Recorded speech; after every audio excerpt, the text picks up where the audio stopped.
Welcome to the Jointery podcast, a podcast where we study the lives of study the lives of two dads trying to find the balance between the families, hobbies and work. This week on the Jointery, we discover if it's not cheese curds, it's not a poutine. It's got to be cheese curds. Let's search for the meaning of life as it had never been witnessed before. The Jointery podcast.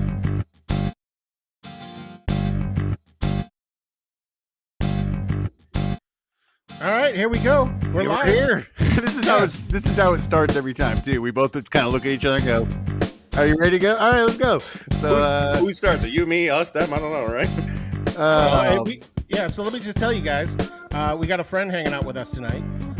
You would find him on Instagram and TikTok mostly as the Weirdoh.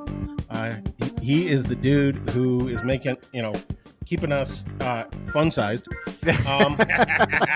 I like that. Yeah. So can I call you Weirdoh? You can call me whatever you want. Weirdoh, that's fine by me. My name's Brian, if you want. You can call me Brian or Beer, whichever's more comfortable for you guys. Cool, Weirdoh. That's great. I like it. Do people my own friends call me Beardo now. And like for the first little bit, like, because I've been doing Twitch streaming for a while, I'd always play with my wife and her cousin, right? It was kind of like a trio of us. And once like the Weirdoh kind of started getting there, and I started streaming, and I changed my stream name to Weirdoh. My friends I've been known for 20 years, like Weirdoh. I'm like, who the hell are they talking to? Right? And like Weirdoh, I'm like, oh, that's me. That's right. I'm just used to them calling me by Brian, right? So it was a weird adjustment, but it's transitioning a little bit better now. That's so funny. Well, dude, welcome in, man. Welcome to the Jointery podcast, man. Where fat guys are welcome, and we talk about it all the time. Food. This podcast skews to food, like mainly. I mean, we get into family stuff a lot, and we get into ridiculous kids stories. Do you have any kids? First off, right off the bat, a lot of kids. I have 3 kids. I have 3 boys. Oh man, what age? 3 sons. My oldest son is about to turn 13, so I'm gonna have a teenager in 2 weeks.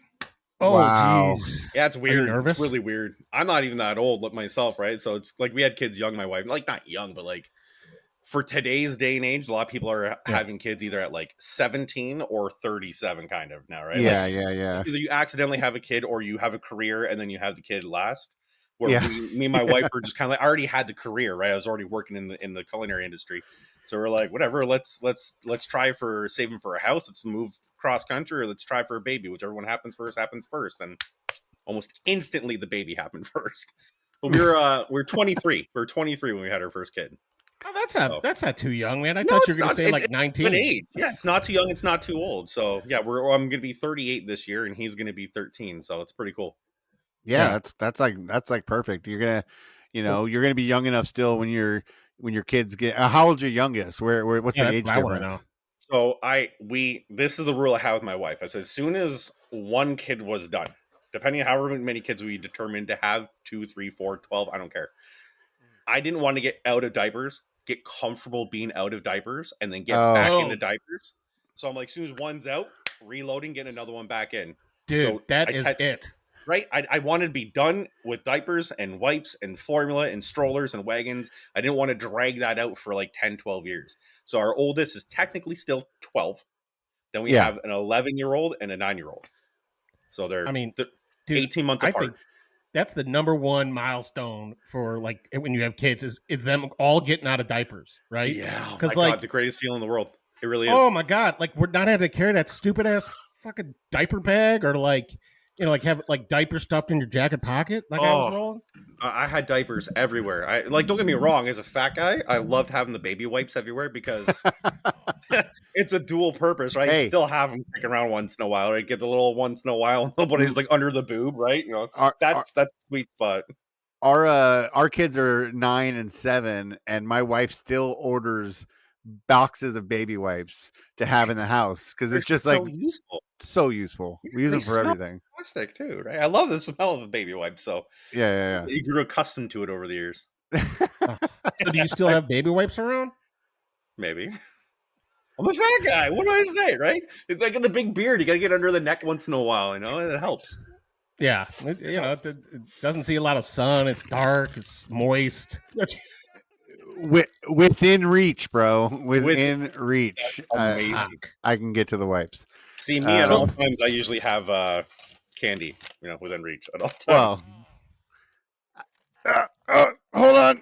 If you haven't had these little I gotta Jell-O, stretch. these things are friggin' delicious. Jolly Ranchers, rock on. Wait, Bro. what the hell are you eating? Jello? What? What was that? No, These are I got these from the dollar store. What? I want to know what it is. You guys know them from Canada, right? Yeah. Yeah. We can. When we realized we didn't know how to do Canadian to American time zones is when I figured that out. Yeah. I guess so. Yeah. I got this from the dollar store for $1. It's like Jell-O cherry little squares. So what's your dollar store called? Dollar store. For real? We got dollar store and we got Dollar Tree. Yeah, we have Dollar Tree and 99-cent store. So We don't wait, it's have like that. a wafer? It was like is it like a square off It's like a little, like a fruit roll up, but like a little bit tougher. Yeah, they're fruit Covered in- roll-up squares. Yeah. or a Delicious. gigantic hit of acid? That thing is ridiculous, bro. Take a hit of acid Did this you- big, it'll kill a horse. Wait. I don't want to get past. I don't want to go past fruit roll-ups real quick because I saw a video yesterday on Instagram or TikTok where a guy took a fruit roll-up and then he scooped ice cream directly into the fruit roll-up. I see Right, people do and that all the time now. it freezes it immediately, and then you can eat it, and it's like crunchy. It's like a shell now, like a candy shell over the ice cream. Like That's it amazing. immediately freezes. My kids have been putting their fruit roll-ups and their fruit by the foots in the freezer for years, and even me, I'm like, why are you doing that? It's ridiculous. But I'm the guy, and if you've not done this before, it will change your world. I put Joe Louis in the freezer. What the hell is a Joe Louis? You know I was what just Joe about to say Louis is? that. You the don't hell know is what Joe Joe Louis? Louis? Man, It's You the might as well little say- chocolate cake with red velvet and like cream in the middle. You guys don't have Joe Louis? Come on. No, What? bro, I've never heard of this before. We have little Debbie's here. Oh, but see, you're we don't talking have about- little Debbie's here. They got rid of them all in Canada. Yeah. Why? Like all like the cosmic brownies and like the zebra cakes. They and stuff legalized like that. weed in Canada. Why would they get rid of Little Debbie's? Oh, It sounds like a bad business so move. I'm so happy that they did that too. I'm not gonna lie. I'm not gonna lie. I'm gonna tell you one thing though. I've been treating it as if it was legal for years. So Yeah, well, Oh, you're, yeah, you're- yeah. look, I was getting high right before you jumped on, so I get it, man. I would have, but I literally just got home from work, walked in, and I'm like, "Where's my microphone?" And I couldn't find. Feel free to whilst you- doing this if you want. This is called the jointery for a reason. Very good. Um, I'm way too fat and lazy to get up and go get it. It's a whole problem for me. It's like it's in my kitchen, in a tin, in a cupboard, through Narnia, through a passage somewhere, and I want to hide it away from the kids and stuff like that. And the kids, Yeah. are like, we know what you do. We don't care. It's like Yeah. it's just too much work for me right now. No, it's all I good. get that. You know, if I Yeah. like, I wanted to, I make this house drink at my house called. Did you guys have Kool-Aid in Canada, right? I live off Kool-Aid. Kool-Aid Jammers is my favorite thing. Whenever we go grocery shopping, we always pick What's like a Kool-Aid Kool-Aid Jammers. Jammer? Like, it's just a little squirt bottle, like a Oh, Capri Sun. Yeah, the but- squirt bottle ones with the twist tops. No, or it's just like the little. It's like a bag, right? Oh yeah, I got more snacks by the way. It's just a bag, and you just pop a straw into it. Wait, And what you is just that? have strawberry marshmallow. Oh, you're talking about a Like a juice Capri bag. Sun. Yeah, Capri Sun, like that, exactly. It's got like a little straw on the top, and you pop the straw off, and you poke it in the top, and it always misses, or poked a hole in the back. You're trying to drink in it, shitting out two different ways. Yeah, dude. I thought you were talking You- about the. They also sell the Kool-Aid, the bottles they're like plastic squeeze bottles, and you twist the top off of them, and they're like you just squeeze them right into your mouth like just a shotgun of Kool-Aid Yeah. right to your gullet. Oh man, I want a shotgun Kool-Aid now. Yeah, I know. Oh my God. I love Kool-Aid. I really do. Wait, did you remember? Okay, here's my favorite flavor though. You remember a flavor called Purple Saurus Rex? I don't think I do. I remember I always had grape and like cherry growing up, and orange. I don't remember Purple Saurus Rex. So what they did was they took grape and lemonade and they mixed it together. And I got when they we stopped got the making face it, live. We got That's- the face okay. live for a second. That's Hold on a good. second. Oh, grape and it lemonade. has that sweet tartness of lemon, but like that, like grape mixed in. It's so good. So Oh. I do it with Crystal Light now. So Oh, because I have a house drink. I gotta find that. What is it? Tell me more of this house drink. Yeah, I call That's it's just it? Purple Source Rex. I just take equal 50-50 grape powder and whatever lemonade powder and mix them together in a pickle jar and shake No. it up and make my own drinks for that. No, I You gotta gotta do have a this. house drink. Like, my parents had like peach iced tea growing up. I have whiskey growing up. My dad had cases of whiskey everywhere. I'd steal it all. I was drinking since I was like 9. Is that Jesus. a Canadian thing, or is that just so that because you're cool? I think it is, because everybody I knew growing up was the same way. Like, I'd have a best friend like 13, 14 years old, and we're getting shit-faced together, and it just comes out like, when did you start drinking? It's like, I don't know, 8, 9 years old. I'm like, me too! And it's like, every time you run into another friend, same thing. We've been drinking. His dad always left whiskey in the cabinet. He's making White Russians for me when I was 12 and shit. Like, it was crazy. Wow. Wait, it's 12. He's making you white rice. He's probably like, there's milk in it. You're fine. It's the medicine that makes you go to sleep during Christmas time, right? Is that what it is? Oh, yeah. yeah, I got you. If it was only that easy. yeah, right. They tried. I never slept. I knew everything. Oh man. So what nowadays? Do you prefer booze or do you prefer weed? Both. I'm pretty good. Like, I went. Okay, so here's Equal the thing for me. opportunity. I had really major knee surgery when I was 21 years old, and I smoked cigarettes back then. And I went for my monthly checkup, Miss right cigarettes. 1 month after my surgery, and the doctor's like, what I had done. I don't know. I had a patella realignment done in my knee. I don't know if you guys know what Okay. that is. Yeah. Basically, No. your tendons wrap up and down over your kneecap and goes down your shin and wraps like to your Achilles, all that tendons. Oh, Mine, I dislocated and broke my knee so many times that all the tendons were just basically jello strings. It's just wobbly. My kneecap, you could just move it from side to side. So they cut and they tighten it, and then what they do is they cut a wedge of your shin, they attach a bolt and plates with your new tendons, and they move it over so all of your tendons are being pulled in the right direction. But bones got to grow back in between the wedge that they cut. Smoking completely stopped that bone from regrowing for me. After my 1 month checkup, the doctor's like, this should be completely filled up. We got the x-ray, and all you could see was like a gap and then 2 bolts in between the Oh, gap. damn. He's like, Oh, you quit geez. smoking and that will heal up immediately. So I quit smoking. I went back a month afterwards, completely healed up. So I wanted to keep smoking after that. So what I did is I cut out every habit I had for a very, very long time that induced me smoking, pretty much, right? So like, I stopped hanging with my friends that would go to the bar all the time. I stopped drinking at home. I stopped taking breaks at work. I've been working in the kitchen since 2003, and I've not taken a single break because Wow. it's just because that's a kitchen thing, right? You don't get a Yeah. break, you don't smoke, you don't get a break, kind of deal, right? Yeah. Yeah. Right. I just wouldn't go for a break.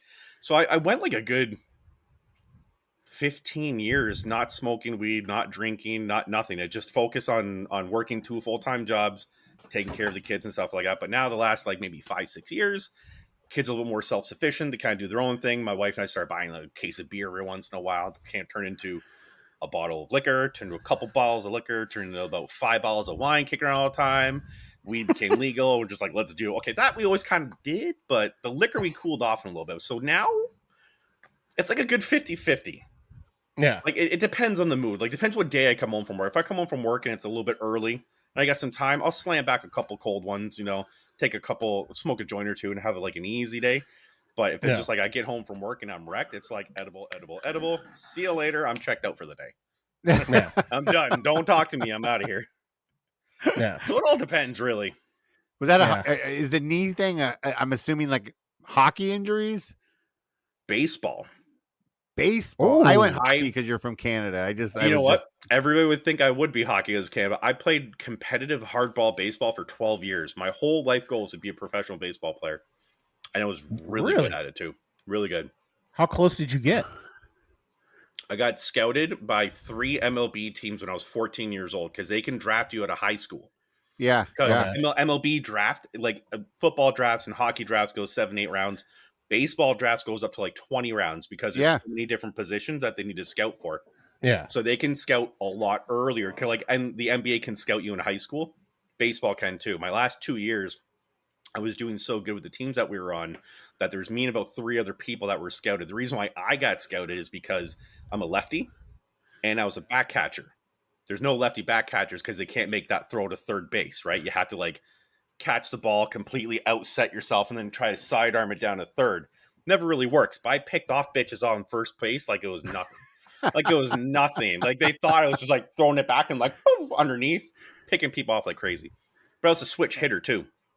So I had like strength on one side and power on the other side of the plate. But one year I slid to steal second base and a dude jumped in the air and he landed on my knee. And when he landed on my knee, it obliterated everything. Tore the ACL, dislocated the knee, shredded the cartilage, How old were ended my you? baseball career. How? Oh fuck. And then maybe I had messed it up a little bit.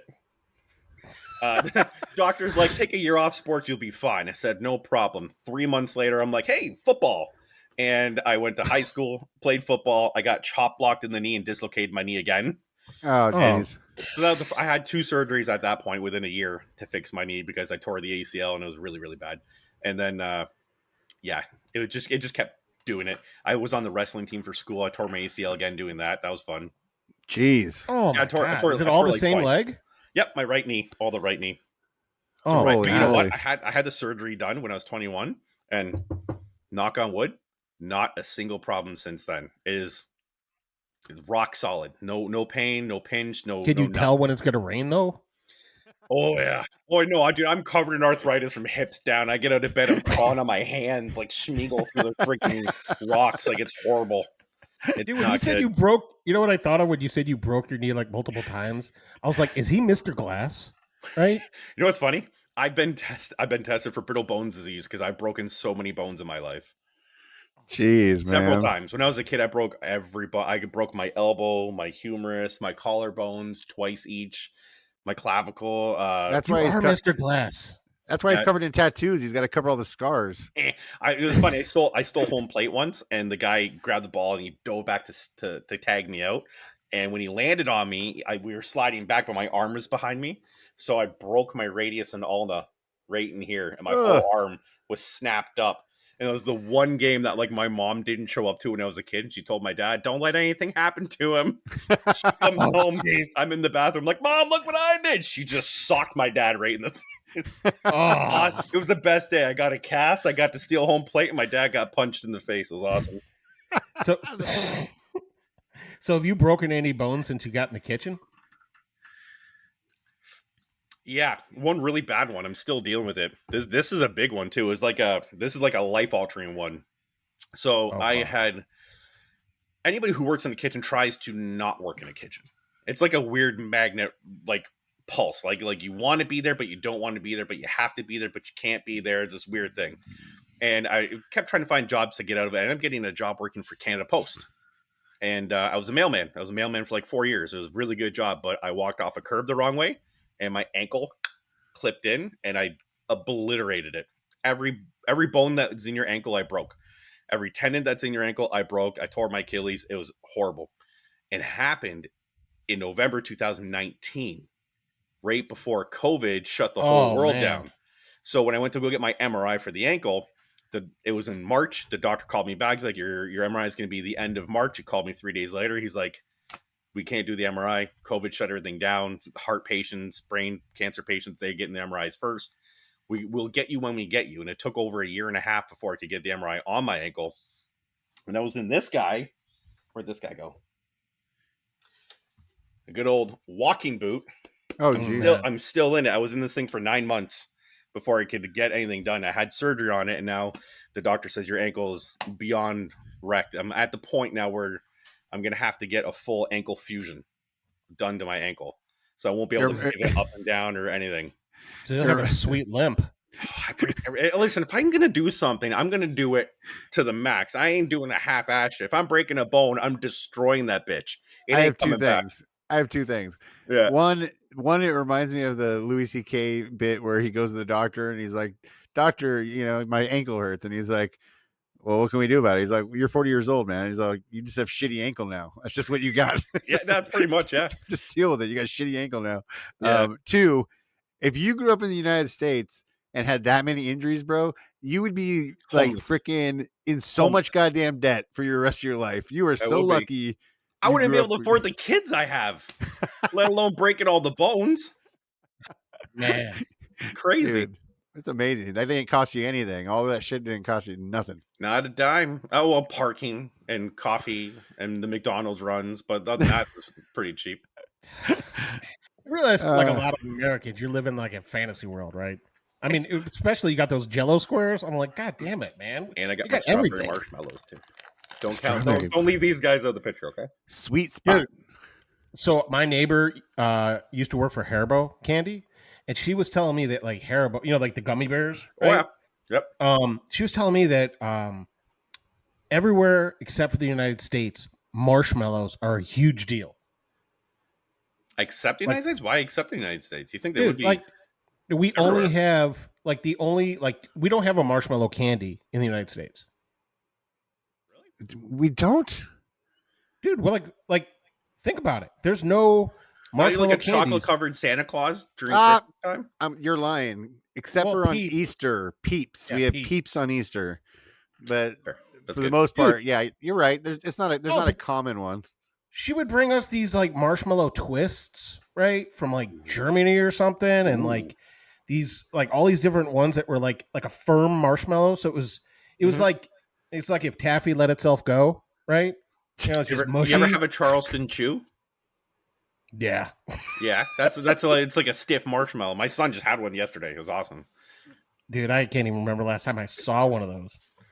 Ah, How long was our Dollar Tree has them by the box over there. Just boxes and boxes them over there. It's crazy. I had no Just idea nuts. that dollar store had this many snacks. That's literally the only place I get my snacks because it's $1 and I'm a fat guy. I'd rather go there and get 10 bags for $10 and then go to Walmart and get 2 bags for $7, right? So Yeah, I mean, yeah. But like if price was not an object, right? Yeah. What would you be going for? like my go-to snack. Yeah, look, you got to go spend 2 hours in the car, right? And you got a full tank of gas. You don't want to stop. You hit up whatever store you want to treat yourself. What is it going to look like? It's gotta be cherry blasters. I love cherry blasters. What's a cherry blaster? Like the little cherry, you know what a cherry? The little sour Dude, cherry I'm a fat gummies. dude, man. This is like breaking news for me. So like, I'm dying over here. Everything that you've said, Luke's gone. What is that? It's like they're shaped like cherries and they're sour cherry candies, and that's it. It's just like a black cherry. You ever have like a black cherry Coca-Cola or anything like that? Oh yeah. It just tastes like that, but in gummy form. But they're super, super sour. So it's good just to pound those back if you're driving, and it goes with a good drink. I like the fizz from the pop mixed with the sour of the candy. It just makes you want to eat more candy, and eating more candy makes you want to drink more pop, and that's how I became who I am. you're still an athlete. You're just in a different shape. Listen, fine. I'm in better shape than everybody I know because round is a perfect shape and it's spherical all the way around me. All these other people got muscles with lumps and these abs and stuff. Dude, That's too many shapes. We were just talking about how most skinny people don't realize the benefits of being fat and how many uses there are for your belly. Oh my god! I use it. I don't know where I'd rest my arms if I didn't have a belly. Like that's my number one thing. I always rest my arms on the belly. It's just comfortable, right? I said I use it to like carry things. It's like a third hand. You just rest everything against it. Hell yeah. It's perfect. I mean, how many like things have you too. dropped and caught bouncing off your belly? It's incredible. It's a second chance. Or like it deflects off the belly and it gives you a second to try and like reach out and grab it. Yeah. You push the belly out. I don't know how many times I'll be at work. I'll be picking things up and something will drop. And just boom, the belly out and I shove it into like a drawer of something. So I'm like, hey, I saved it. We're good. Or where you slam your belly against the edge of the table and now it just falls on the table. Oh yeah, but see now that's a twofer, right? Like it just slams on the table, so you're good, but then it's resting on the table, so you get that weight alleviated a little bit. You're like, this is good. You just dragged along the table for a few seconds and try and feel that sweet relief. I did see a TikTok like 2 days ago where this pregnant lady, the guy stood behind her and lifted her belly, and she was just like, and then they flipped it, and she lifted his belly, and he was like, "Oh my god, this is what that feels like." Oh my god. Oh, now what I know I'm getting my wife to do. Hey, you're lifting my belly for me. Love you. I got a what and then nothing else after that. Is that all you wanted? Why'd you bother me? I'm going back to bed. Leave me alone. Oh, you woke her up for that? Nah, she's good. She's good. That's so funny. So you work in the kitchen. Are you a chef? Is that what you do? I'm a cook. I'm a line cook. I'm not a chef. I work the restaurant I work at isn't really like a chef kind of thing. It's Got it. a middle class to up class fine dining restaurant. So Yeah. it's like if you got a little bit of extra money and you want to be like, hey, let's go here tonight, right? Like we'd never go there. That's where I work. Not the place where like, okay, I'm never going there. I can't afford that bitch, right? Yeah. So Yeah. it's pretty good. But You my guys restaurant, sell cocktails and wine, not a lot of beer. we're a steakhouse. We sell a lot of steak. That's our primary thing is steak, barbecue, grill, shit like that. And it's Nice. Yeah. everything's fresh cut steaks, fresh everything in house. Everything's made in house and stuff like that. So it's kind of fancy high dining, but not entirely. So it's manageable for the average Joe to save up a couple bucks and come to it, and it's a good night out. I've been there. That's awesome. I've been working there that exact spot since 2003. So Oh wow. yeah, I got 19 years in there. I'm in Chicago, and we have a lot of good steak places here. And Yeah.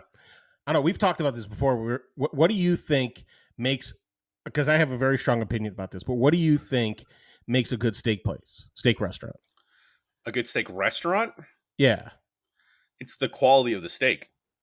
Like if that's what you're selling, it's got to be tip top. If you're coming in with a single or double A grade steak for me, and you're proclaiming to be like a great steakhouse, so that's the only thing that you sell is steak, and you only got like a single or double A grade beef, it's not going to come out good. It's not going to taste good, right? You want triple A grade. You want like the top tier. So you're getting the best kind of cut. You're getting the thickest kind of cut. You're getting the best kind of marbling with the steak. You know what the marbling is, right? Everybody. Yeah. Oh yeah. So if you don't have good marbling in steak, the marbling is what determines the grade of the steak, right? So Yeah. if you're getting single and double A, then there's no marbling. The marbling's a flavor. If there's no flavor, you're not getting a good steak. So if I want a good steakhouse, it's got to be tip top triple A grade beef or better. Got you. So like I usually go like a ribeye. That's my cut. So I like a good ribeye. I like tenderloins. I'm a big fan of a filet, like a filet mignon. It's really good. The filet. But it's got it like I've gone and I'm gonna call fucking restaurants. I've gone to restaurants that have fillets and they got this like shitty little pre-bagged frozen like hollandaise béarnaise sauce that goes with it, and it's just like if you're not making a fresh hollandaise, right, to go with the filet, don't even bother. Just give me anything else. Give me like a steak sauce or anything. That's fine. Just if you're not gonna make a fresh hollandaise, get out of here. I don't want it. I mean, see, like, okay, so like in Chicago, right? We go to a lot of great steak restaurants, right? And all of them have really high quality meat. I think I don't do my own research or anything like that, but I see how expensive it is, so I assume that it's a good cut. But like for me, like when I say like, oh, I like this steak over that steak restaurant. Like I don't know, this might be naive, but I always expect that the steak is going to be good no matter which one of these few choices I pick, right? Mm-hmm. And I think like the sides that they have almost are the differentiator because like I expect the steak to be kick-ass, right? Yeah. So like I'm like, but if you guys have a cream spinach that makes me think about it like 2 days later, like I'm hitting you. That's why we always go to the same place in Chicago. It's Bavette's Bar in Booth, you know, okay. And it's a great restaurant group here. They just kick ass, and oh, dude, they got this cowboy ribeye. Oh my god, that's a big one, right? Fuck it, it's huge. It's like is that like a tomahawk? It's thicker than my hand, huh? No, it's not. But it's but it's there, right? It's getting there. It's like if they took 3 bones out of the rack, right? Yeah, and they just cut out the middle one. That's kind of what it's like. Ooh, they get a good chunk on either side of that bone, right? Yeah, that's good. I like that. We have a ribeye at my work too, and it's definitely the most popular one that we have. It's also the most expensive, but it's a 22-ounce ribeye that we have, so it's a thick boy, bone in. That's what I'm talking about. The bone in and everything, so it's really good. Yeah, the cowboy, dude. The tomahawk steak that I got for my brother-in-law's birthday last year when he was out here. We went to the meat market by our house. I mean, these things were, they were fucking, dude, they were monsters. Like we bought 2. We threw one of them on and like thought about it for a second. And like, you know what, man? I think we could probably both eat off this one. Save the other one for later. I saved the other one for later. That was the pro move anyways. I got to save the second one. But So that way you can dude, have it by yourself when your family's at work or exactly. school. I cooked. More I steak for cooked. you, right? I Smart cooked that thinking. shit Smart thinking. myself. Yeah, exactly. Uh, dude. So that's crazy, man. So the food thing for you, it just came naturally. The food reaction videos just kind of came naturally for you then, like coming from the food industry.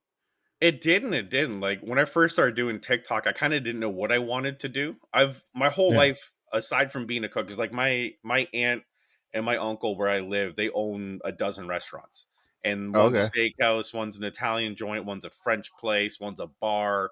You know, they own a bunch of different places. My grandfather was actually a chef in the Canadian Navy right up until 70 years old. Like Oh like wow. my family migrated from Poland during World War Yeah. II. He was 16 years old. He took a boat from Spain to Halifax, stamped his ticket, said, I want to go back to the war. They shipped him on a boat, said, see you later. He went back over and fought. Once the war was done, I said, what do you want to do? Do you want to stay in the Navy or do you want to, go back in the real world? He's like, well, I need a job, right? So he stayed in the Navy, moved around on different positions, landed in the culinary program and became an officer. And he's just been a chef his whole life. So I kind of like, my sister was in the industry. I was in the industry. My aunts, uncles, my dad, it was always kind of be a natural thing. But I've been a very big acting nerd.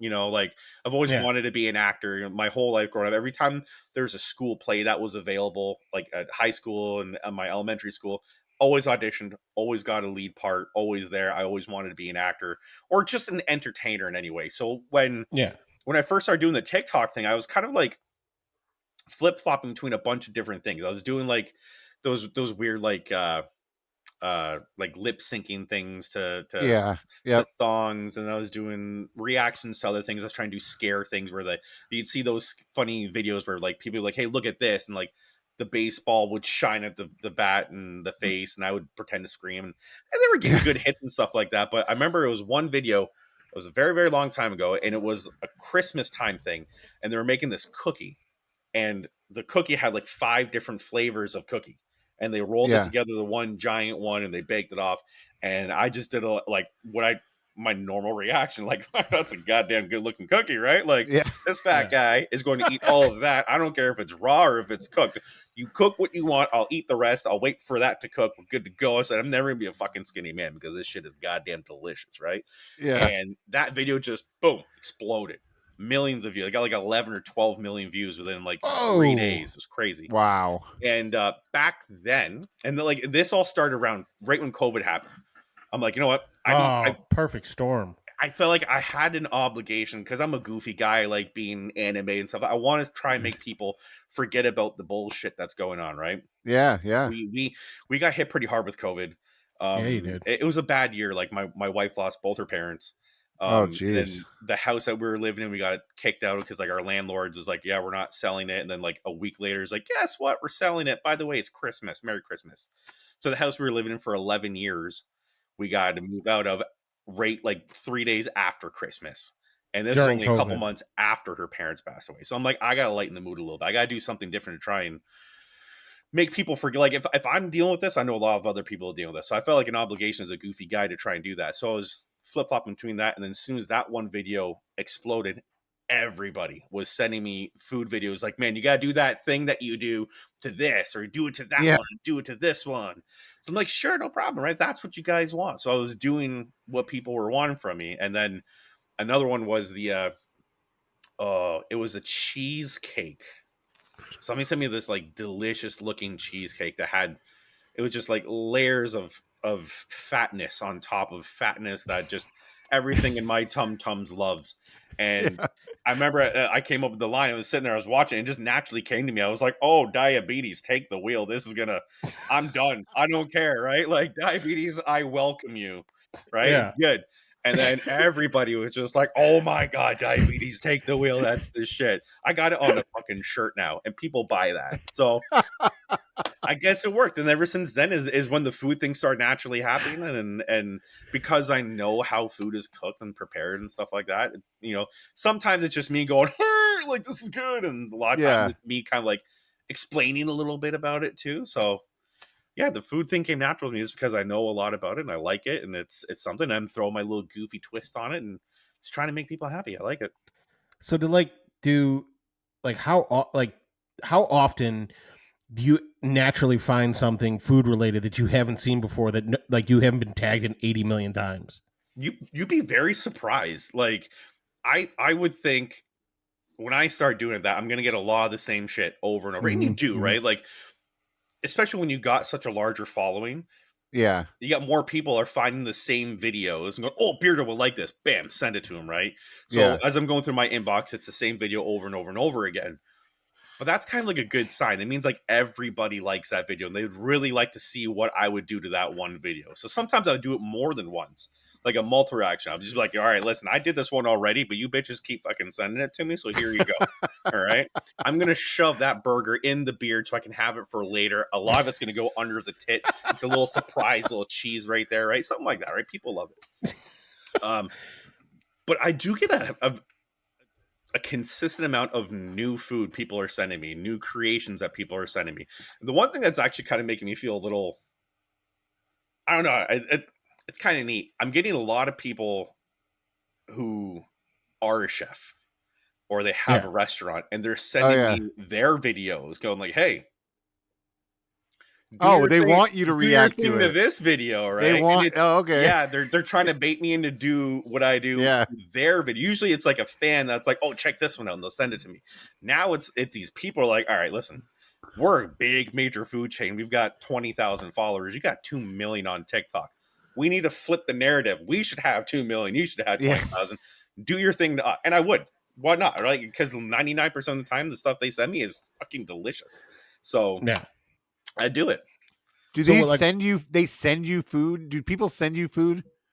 People send me their home cooked food a lot because, like, I'll like one recently was the brie stuffed burger bacon wrapped thing. Oh yeah, I saw that one. That's crazy. I had over a dozen people send me their home cooked version of that, and it's shut up. And I'm not even joking, but the best thing is every single one of them was exactly the same. It's like you think somebody would make it a little different, make it a little bit smaller, had a different thing. Every single thing looked exactly. So wait, they saw that video and then they went and made their own and sent it to you. It was like, do mine. No, just hey, your video inspired me. Look what I did, and like boom, they're just sharing with me that they enjoyed what I did and what they saw from what I saw, and it made them want to make it. So wait, they're sending you videos of themselves making the food. Yeah. Have you ever gotten food actually sent to you? Oh yeah, like people asking you stuff like that. You know, this guy Tomahawk Jim's brown sugar spice rub just sent me that, and then he sent me another one. It is Tomahawk Jim's cracked pepper sweet and heat. The light's kind of hard to see it. Yeah. But this guy was on Instagram. He messaged me. He's like, "Hey, I make some spice. I'd like your input on it and see what you want." So on the weekend, I'm gonna make some ribs. I'm gonna do one of each and then one with both. Just why not? Right? I got him. I mean, there's a guy. I don't know if you guys heard of it. He's on Instagram. His name's Patriot Cookie Company. No, I feel like I've seen a lot. You might have seen me do a video of it because he makes cookies, right? And he makes these very elegant, really big, stuffed, fantastic cookies. And he did a video a long time ago, and I did my reaction to him. Like, man, this is a fat guy likes cookies, right? Like my number one go-to snack at home is always a cookie. I love cookies. I mean, and preach. Right. So I remember I did that one cookie, the Oreo and sour cream one, and some people are commenting like, who has cookies like that on the ready? I'm like, bitch, please. I only went with the regular Oreo because I just crushed the double stuff. They're gone. Yeah. And then I made this video, so I had to compensate for a regular Oreo. All right, fuck off. All right, I got this shit. So he sent me a box of cookies, kind of like as a thank you, because it got him a little more popular, or it kind of got more people to notice his account. Yeah. So I ended up talking to him for a little bit, did a little bit more research, and it's really, really interesting. He is, I think he said he was a 17-year. Skynet's taken over. Something behind me just like Bluetooth disconnects. Dude, if Canadian Terminator kicks your door in, man, this is gonna be the best podcast ever. It'll say sorry as it's kicking in the door. So sorry. Sorry, kick. Killing your family. I don't want to do this. Sorry. Hey. Canadian Terminator, eh? He's got a toque on. He's got a gun in one hand and a Timmy's in the other. Dude, I he's heard got somebody. full denim, right, head to toe. Oh with yeah, the Canadian the tuxedo, Canadian, right? yeah, Hell the yeah, hat and everything. yeah. Canadian Terminator. I heard this so funny from another Canadian friend of mine yesterday or the other day. She said that she heard recently that with the A that you guys say at the end of your sentences came from like over from like England or something back in the day, and they used to say it as like a saying sorry after their sentence. That was a way for them to say sorry, I was by saying A. That's what the A was like. If you didn't think the sentence was good enough, you would say A. hey, Like you were already self apologizing for the sentence that like you were self editing in your head. You were like, that was not going to be a good sentence. I'm gonna throw the A in at the end just to say sorry. I'm not. I have used that a couple times as a sorry. You know, like at work, you'll bump into somebody, you look at each other, go, hey. You know, like, hey. It's just a common thing, I guess. I don't know.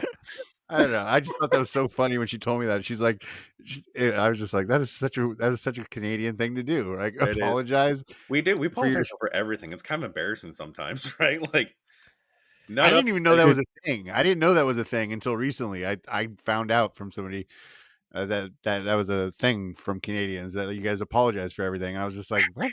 Like, why is that? Why do you guys apologize for you everything? could punch me in the face. I'd still say sorry. Like, hey, sorry. What happened here? Are you okay? Right? It just. Well, I don't Is know. your fist fine? Is your fist okay? I have a strong jaw. Are you okay? Did the beard wrap around it? Are you good? No. Okay. Just making It's sure. just, Do you want to go for you a guys are 10? We just, got a double and a twofer in the case. You know, we're good. Dude, I'm still stuck on Canadian Terminator. I'll be honest with Canadian you. Terminator. Wearing a plaid toque. He's got to have a plaid toque too, right? It can't Like, be what plaid. future is he coming from to save like? I don't want to know. If before weed, if it's yeah, fuck that. after weed. Okay. Who knows? Getting back to that cookie guy though, because it's a really Yes. fun story. He is a 17. I think he said 17-year U.S. Marine.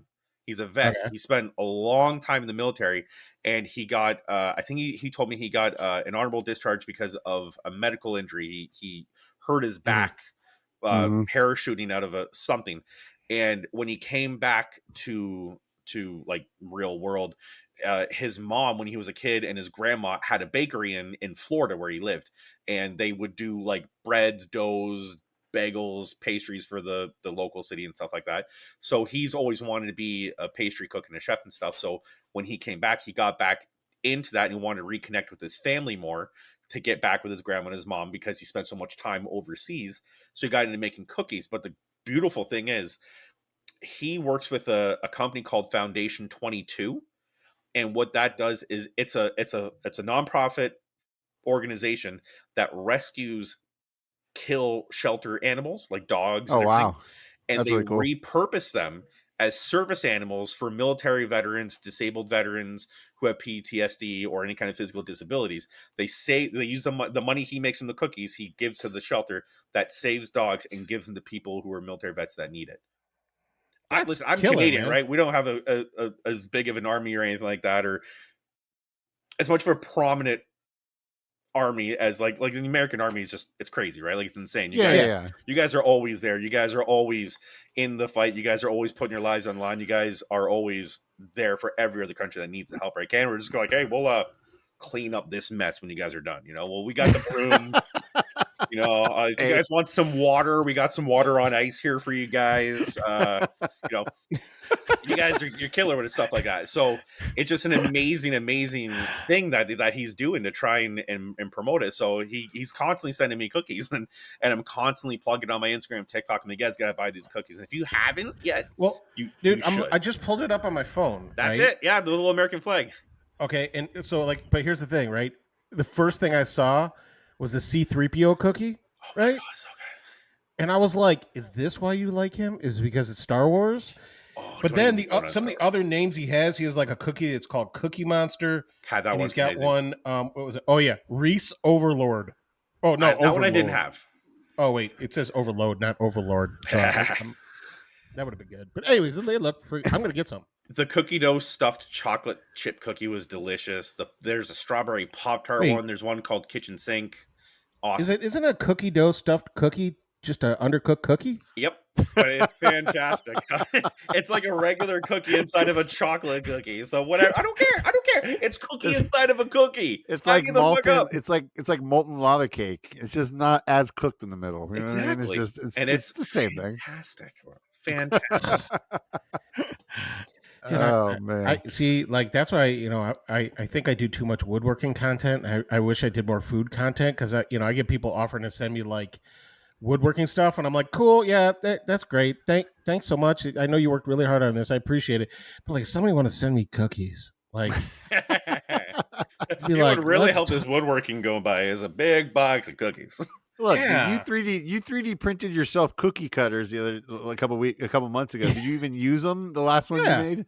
I made a 3D. I made the Bubs cookie. My son's name is Bubs, and I designed a cookie cutter out for my 3D printer that looks like his face. That's awesome. So That's so yeah, awesome. but it was really cool. But the only problem was that I made it with sugar cookies. Like that, like you buy like the roll at the grocery store. And you just roll it out. They kind of like spread out like a sugar cookie does. Yeah. So it puffs up. So I was like. Yeah, so I was like, man, I should have made shortbread cookies or something. I thought that might be a better. That's funny though. You made it 3D printer. That's awesome. It's funny. My son's name is Lucas. Really? Yeah. And I can't wait. Do you spell it with a C or a K? K. Lukas? Yeah. No fucking way, dude. Yeah. I'm the only other person I've never met another Lucas that spells it like that. Well, that's pretty cute. But did you name him after a liquor store like my mom named me? I named him specifically and only for when he gets old enough and we get into a fight, I can tell him that I'm his father. That's the only reason why I agreed to name him Luke. I cannot wait for that day. Did we just become best friends? Yep. I can't wait. I can't wait for him to get mad at me and be like, no, I am your father. Right? It's the day I'm waiting for my life. I can't wait for it.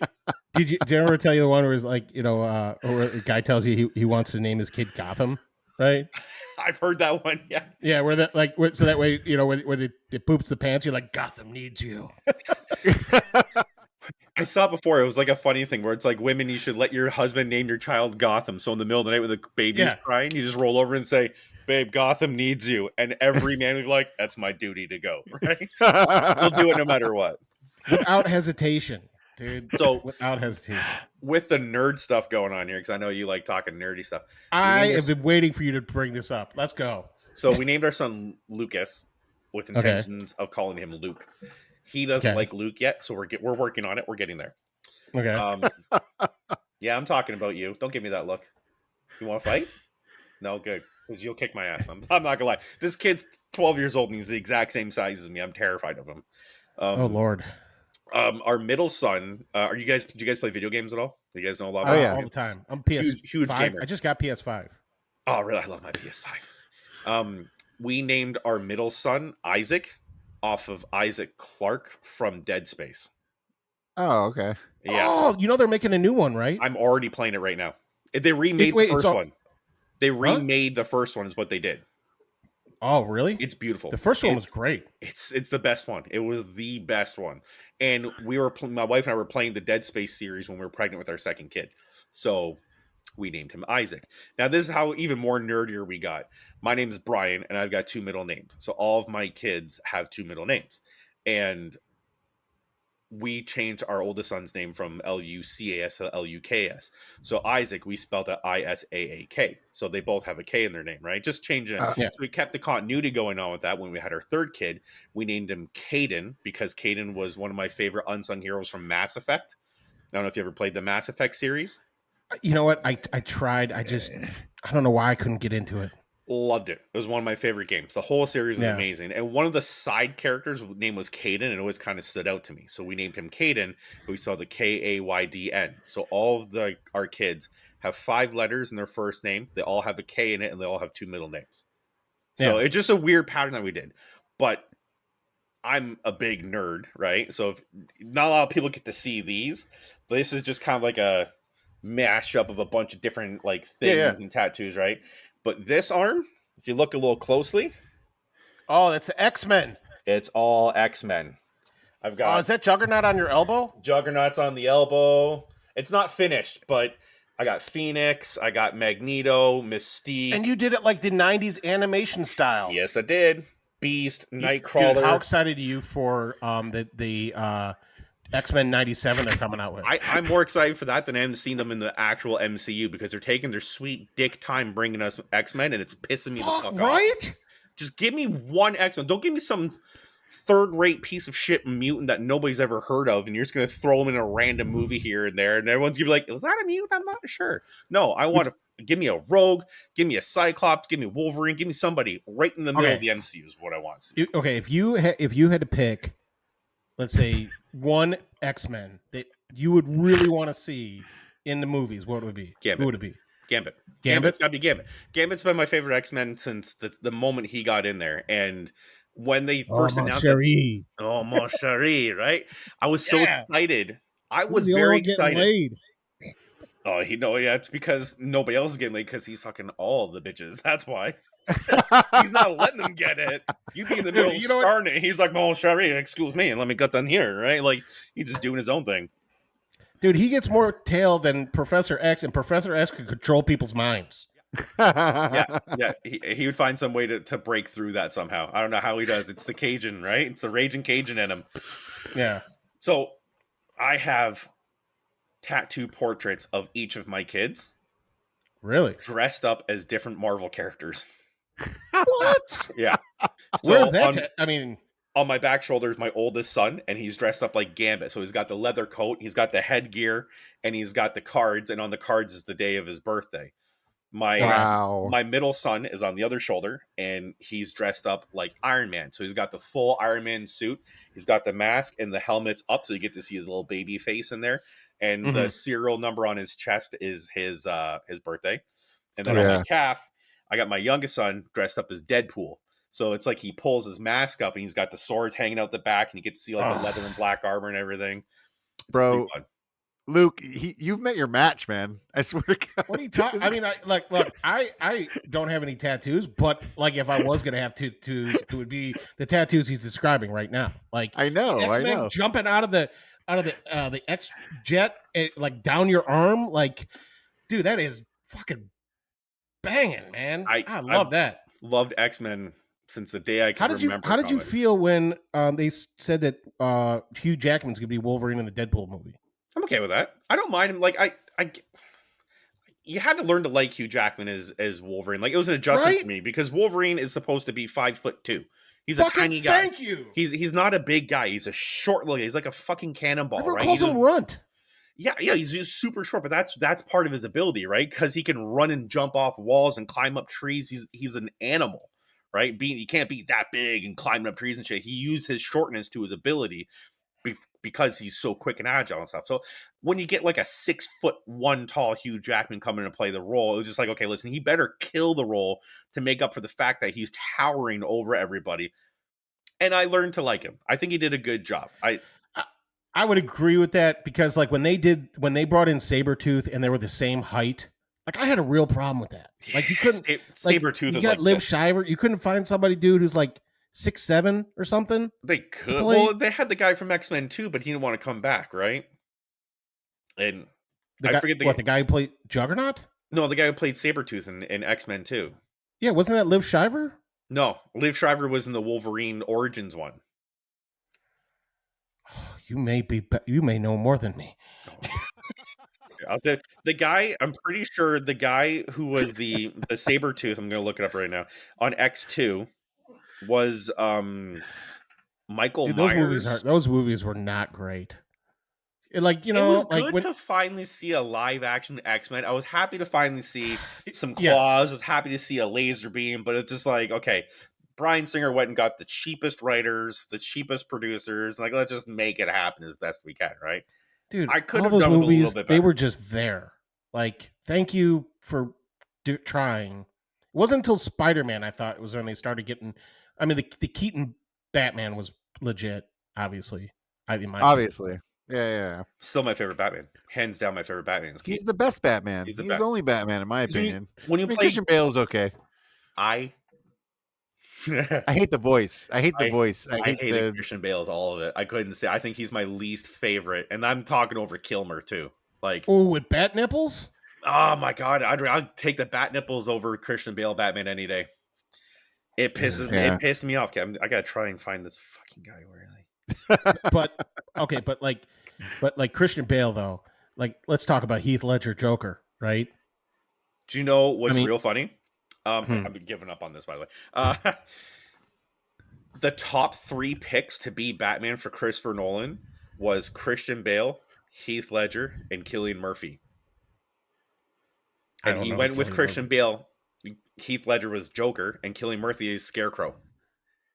Oh, that's Oh, Murphy. okay. Gotcha. People think his name is Cillian Murphy, but it's Cillian Murphy. It's Yeah, pronounced okay. Killian. He's the Huh. guy from Peaky Blinders and everything, right? I couldn't Yeah, have yeah. pictured him as Batman. I No, don't they see were him the as top Batman. 3 picks, and when Christian Yeah. Nolan said, "I have to pick one of you," Christian Bale was the only one that was kind of like most Americanized looking, right? Like Heath Ledger and Cillian Murphy had very distinctive features to their face and stuff like that. And he's like, we kind of need more of like a blocky kind of like business cut guy, right? And Christian Bale Yeah. could sold the business part of it a lot better than the other guys could. But he's like, I love both you guys so much. I'm going to put you in the project somehow. We're going to go forward with both of you, but we're not sure how. So he ended up using Cillian Murphy as Scarecrow, and then he signed Heath Ledger on for Joker later on. And I'll tell you what good. about the Nolan Batman ones. Like all of the villains were way more interesting characters than the Batman. Like Okay, like I have a big beef with the Batman, but I really like the Robert Pattinson Batman, the Matt Reeves one. oh yeah, I- what's your beef with that one? I'll tell you mine. Okay, so the one thing I was most excited for that movie is the one thing that pissed me off the most when I finally What? watched it. Paul Dano's Riddler. I was so Riddler is a very, very sophisticated, well-dressed, well-mannered, well-tempered kind of guy, right? He's not I a get that. psychopath. He's not a psychopath. He's a killer. scientist. He's a genius. His Yeah. intellect is far superior than Bruce Wayne's, which is why he was always 1 or 2 or 3 steps ahead of Bruce Wayne. The Batman movie just turned him into another psychopath killer with a duct tape suit that stabs people. And like, Yeah. I wanted to see a Riddler with a cane, a bowler hat, a nice green suit. I didn't care about the question marks and stuff. That's fine.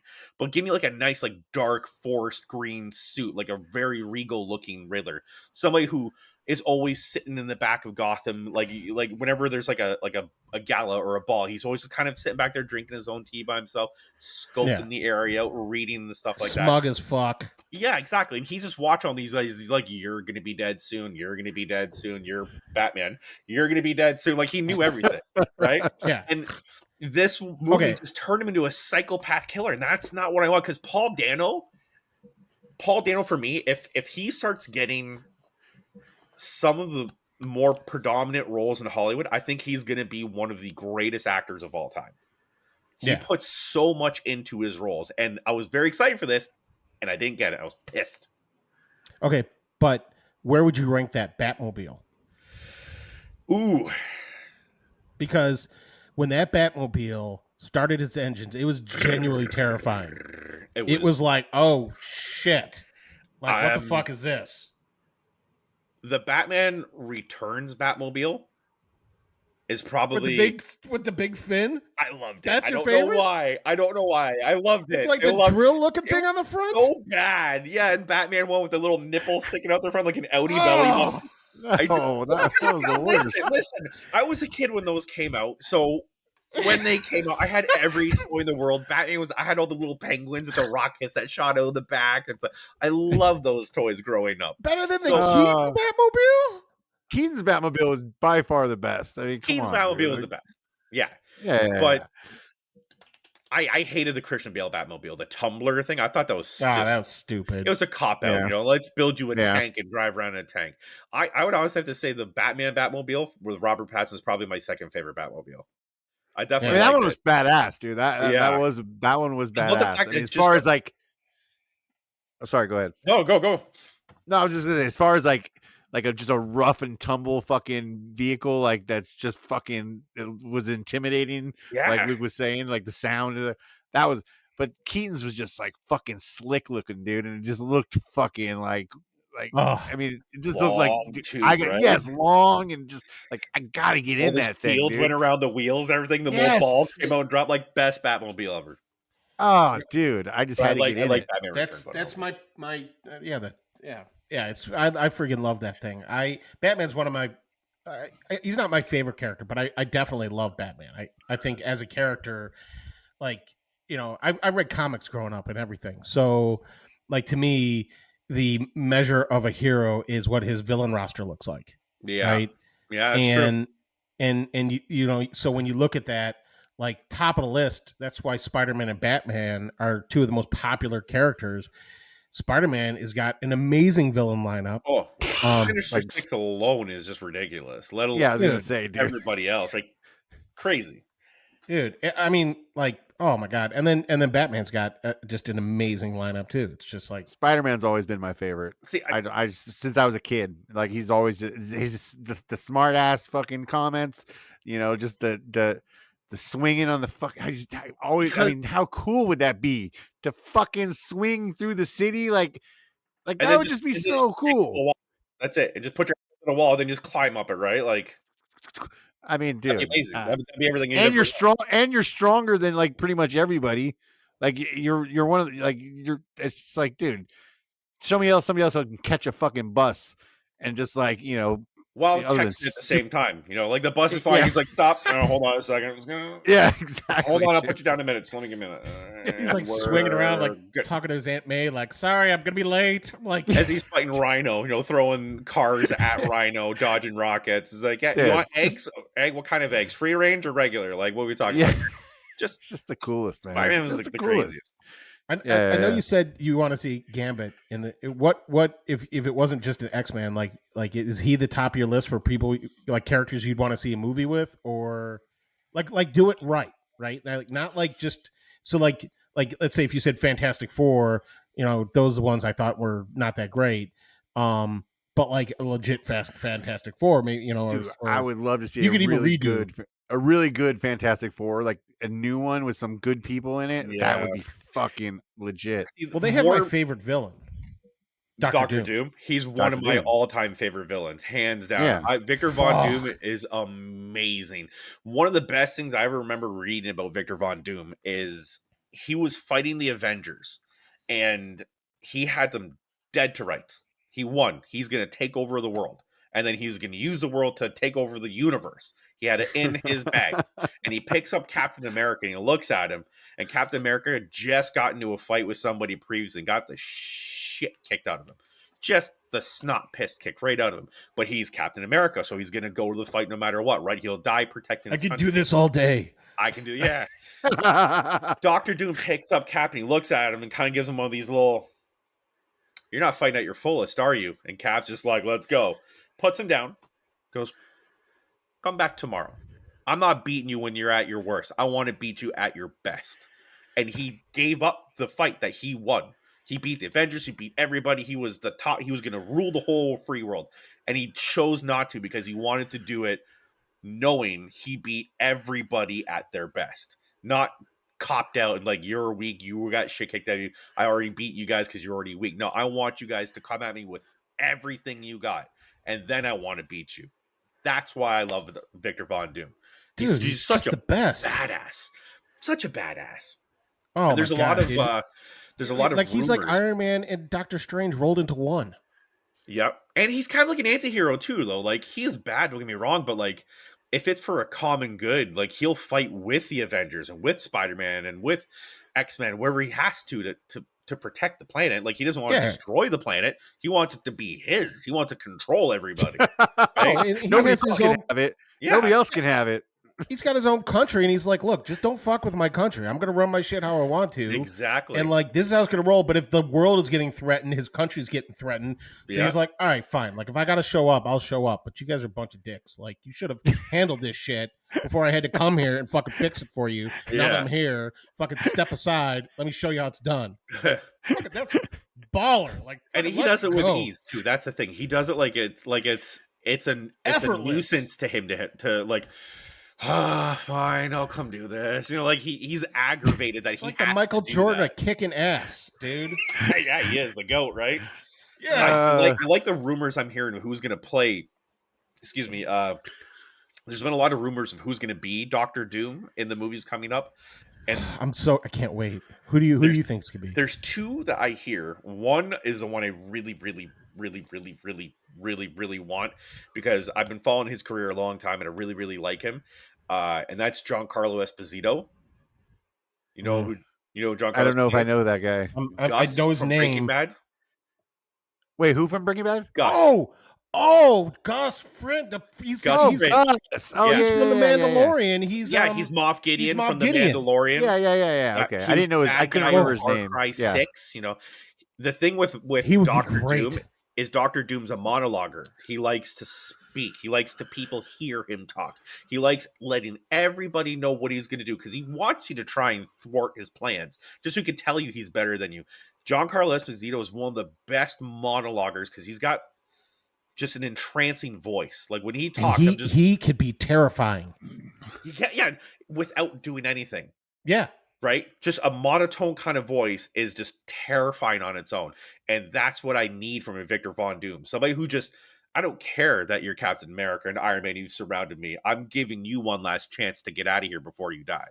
And it's just like, oh shit, what the hell did he just say? Like, he should be afraid of us. And why am I scared? Like, that's what he brings. And the other one was Michael Fassbender. I heard they're trying to transition him from Magneto over to Doctor Doom, but I really hope they don't.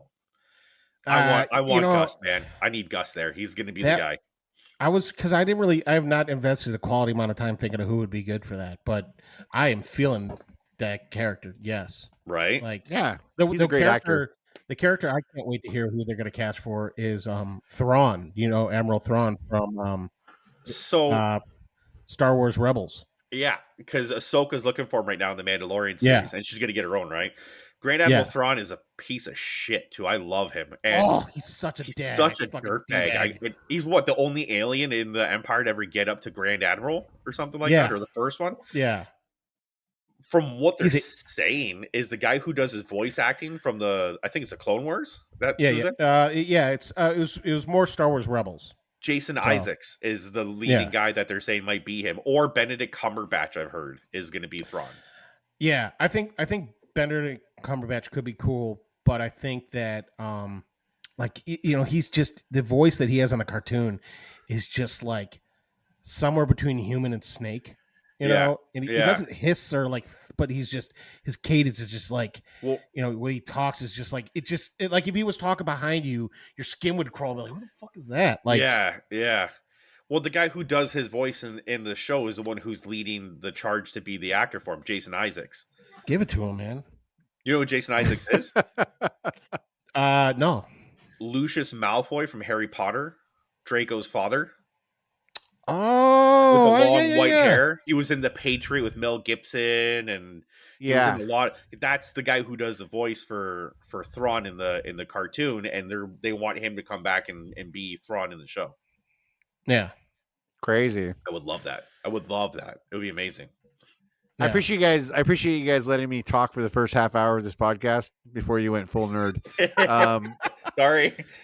No, it's all good. Well, it was funny. Like the first time Ben and I said, like, dude, we got to get Weirdoh on the podcast somehow. We got to figure this fucking thing out. Is when you did reaction videos for these Marvel river tables and Star Wars river tables. They look so good. And so I was good, like, right? And I had the same reaction. Because I don't love river tables, but I was like, oh man, I'll make room in my house for this. I'll throw my kids' bed out in the yard and put the table there. You can sleep on the fucking table. I don't care. You've seen the one that looks like a trench run, right? Yep. Yeah. So sick. I like it. Dude, another one a lot of people are sending me is the one from the Mandalorian the Book of Boba Fett, when he's taking over the thing and there's the 2 down TIE fighters and like he melts it with a blowtorch so it looks like the TIE fighter was actually on fire and shit. It's just, they're so good. Yeah. What they're called, they're incredible. Backyard resin, I think they're called, those guys. Just so good. I gotta get one of those tables. That's something I have to get in my life, is one of those tables. I'll put it somewhere. I don't care. I'll find it. I know you're a Boba Fett fan, right? You've got a Boba Fett poster on the wall, or a painting or art, right? How did you feel about the show? It's okay. The last 2 episodes were, if it was just the last 2 episodes, I would have been fine.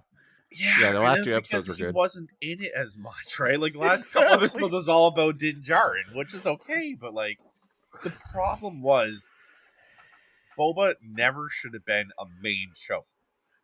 He's a fantastic side character, and that's why I like him Yes. as. I like getting the oh shit, there's Boba, right? Like what's gonna happen, right? I don't. Yeah, I'm okay with the fact that we finally got like a little bit of an origin from him. Kind of saw what happened to him, where he came from, what happened to him after the Sarlacc pit, how long he was in. A lot of people don't know how long he was in that Sarlacc pit for. He was in it for like I think he said it was like 5 years or something like that. So the It's too Sarlacc long, pit man. that he's in slowly digests the person that's inside it, but the goo inside the pit's What do you think mouth, he was eating in there? the goo He's in it. feeds him. So it's slowly feeding him and keeping him alive. So the Sarlacc pit can slowly eat him and keep him alive. And it's a torturous thing. So he was like in and out of comatose state while being in there the whole time for years and years. How did he before not turn into a raging psychopath? Why, right? I mean, like, how did he have like solid mental health enough to like pull his how shit did they together write after him? that? How did they write him in a way to make him live for that long? He comes out and you're just like, whew, good thing that's over with. All right, what's next? Yeah. Right? Like you've just been slowly super digested for a inconvenient. couple of years. You're just gonna write that off like nothing happened. I did like seeing that's the the inside thing. of his ship, though. I did like that. Yeah, it was cool finally seeing the inside of that cool ship. I just think he Like- should have been like a second lead to another season of The Mandalorian, I think. I'm happy I Yes. got to see good Boba, but and the fact that we got to see Cad Bane. Cad Bane, I wanted to see more of him too. You know, I thought I was excited to see him, but I was a little disappointed in how they made him look. Really? You I know? didn't mind him. I thought he was okay. Yeah, but Cad Bane is a great character. He is. So I watched all the Clone Wars and all the Rebels with my kids. So He's pretty Yeah, badass. I'm not gonna lie.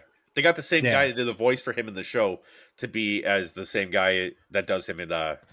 I mean, Mandalorian. there's one voice for that dude, and it's the guy who plays it. Like that, Yeah. you can't.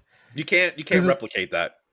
No, because I think didn't oh god, the dude who voices Darth Vader, James Earl Earl Jones, James Earl Jones, he licensed his voice out to Disney, so like they can make Darth Vader for the next 20 years and use AI to do his voice. I heard about that. Yeah, they Yeah. license all the recordings of his voice so they can use him forever. Basically, yeah, I heard about that. That's good for him to Yeah. do that though, because I think he knows how much of an iconic voice he had for that character, what it meant to that franchise, right? Yeah, So right. like he needed to do that. I think it's good on him to do that. It's really cool.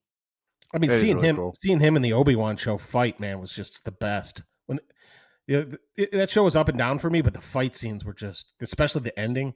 I feel- hated that show. Really. The only reason I hated it, I'll be honest with you, I didn't hate it completely. I enjoyed parts of it, but it was just so easy. Like it was like he got away so easy from everything. You know what I mean? There would be like thousands of ships around him, and then like all of a sudden like one little thing would happen, and then he would get away. You know what I mean? Like it was just like. It was, I don't know. It just seemed like there was always such a huge buildup to get to him, and then like somehow he would just slip away. You know what I mean? Like, and it was just like that. Make me hang on to it for a little bit, right? Make it like a couple episodes where he's still in the shit, right? And yeah. I mean, it was just gonna make it. yeah. It was just Mhm. always like the big buildup, and then like he would just at the end of the episode, like he would. It was like an '80s sitcom or something where like oh they're gonna fix it at the end. You know what I mean? I was just like Hey, I don't know. There was never any like I don't know. I Yeah. was kind of disappointed I in that. I do like the sword fights though. I feel like they needed to make up for the last 3 Star Wars movies. Like we didn't get a lot of Jedi action from the Force Awakens, Rise of Skywalker, and all that shit. But like the fight between Vader and the second sister was awesome. Oh 'Cause yeah, half the fight he didn't even use his lightsaber. He was just avoiding her. She would almost hit him. He'd stop it with the Force. And like the total boss move of when he gets her lightsaber and he just kind of like drops it in front of her. He's like, go ahead. Go ahead. You're good.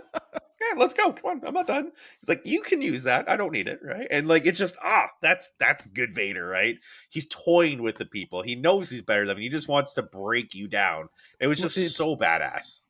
It goes right to my theory. Villains make the movie, man. It's like They really you know, do. it's like when he rolled out and he thought Obi-Wan was on that ship and he ripped it to the ground and like tore it up, and he was just like, "I got you, bitch!" And Yeah. then it fucking flew off, and he was like, "Mother!" You could see his face underneath that helmet. You are But see, so that dead. those were the types of moments that it would drive me crazy because he would do something like that, and then somehow like he would tear a whole ship down, and then somehow like He would Obi-Wan still would get just away. he would just do something to get away. Yeah. It was just like how can he be so powerful and so fucking like, and then like he can easily get away. It drove me insane. Like I can was just see like, that because like it just completely undercuts the awesomeness of what Vader was, right? He took down a fucking Yes. ship with his hands, ripped Like, the bitch apart, mean- and it was like, bye. It's like, come but on.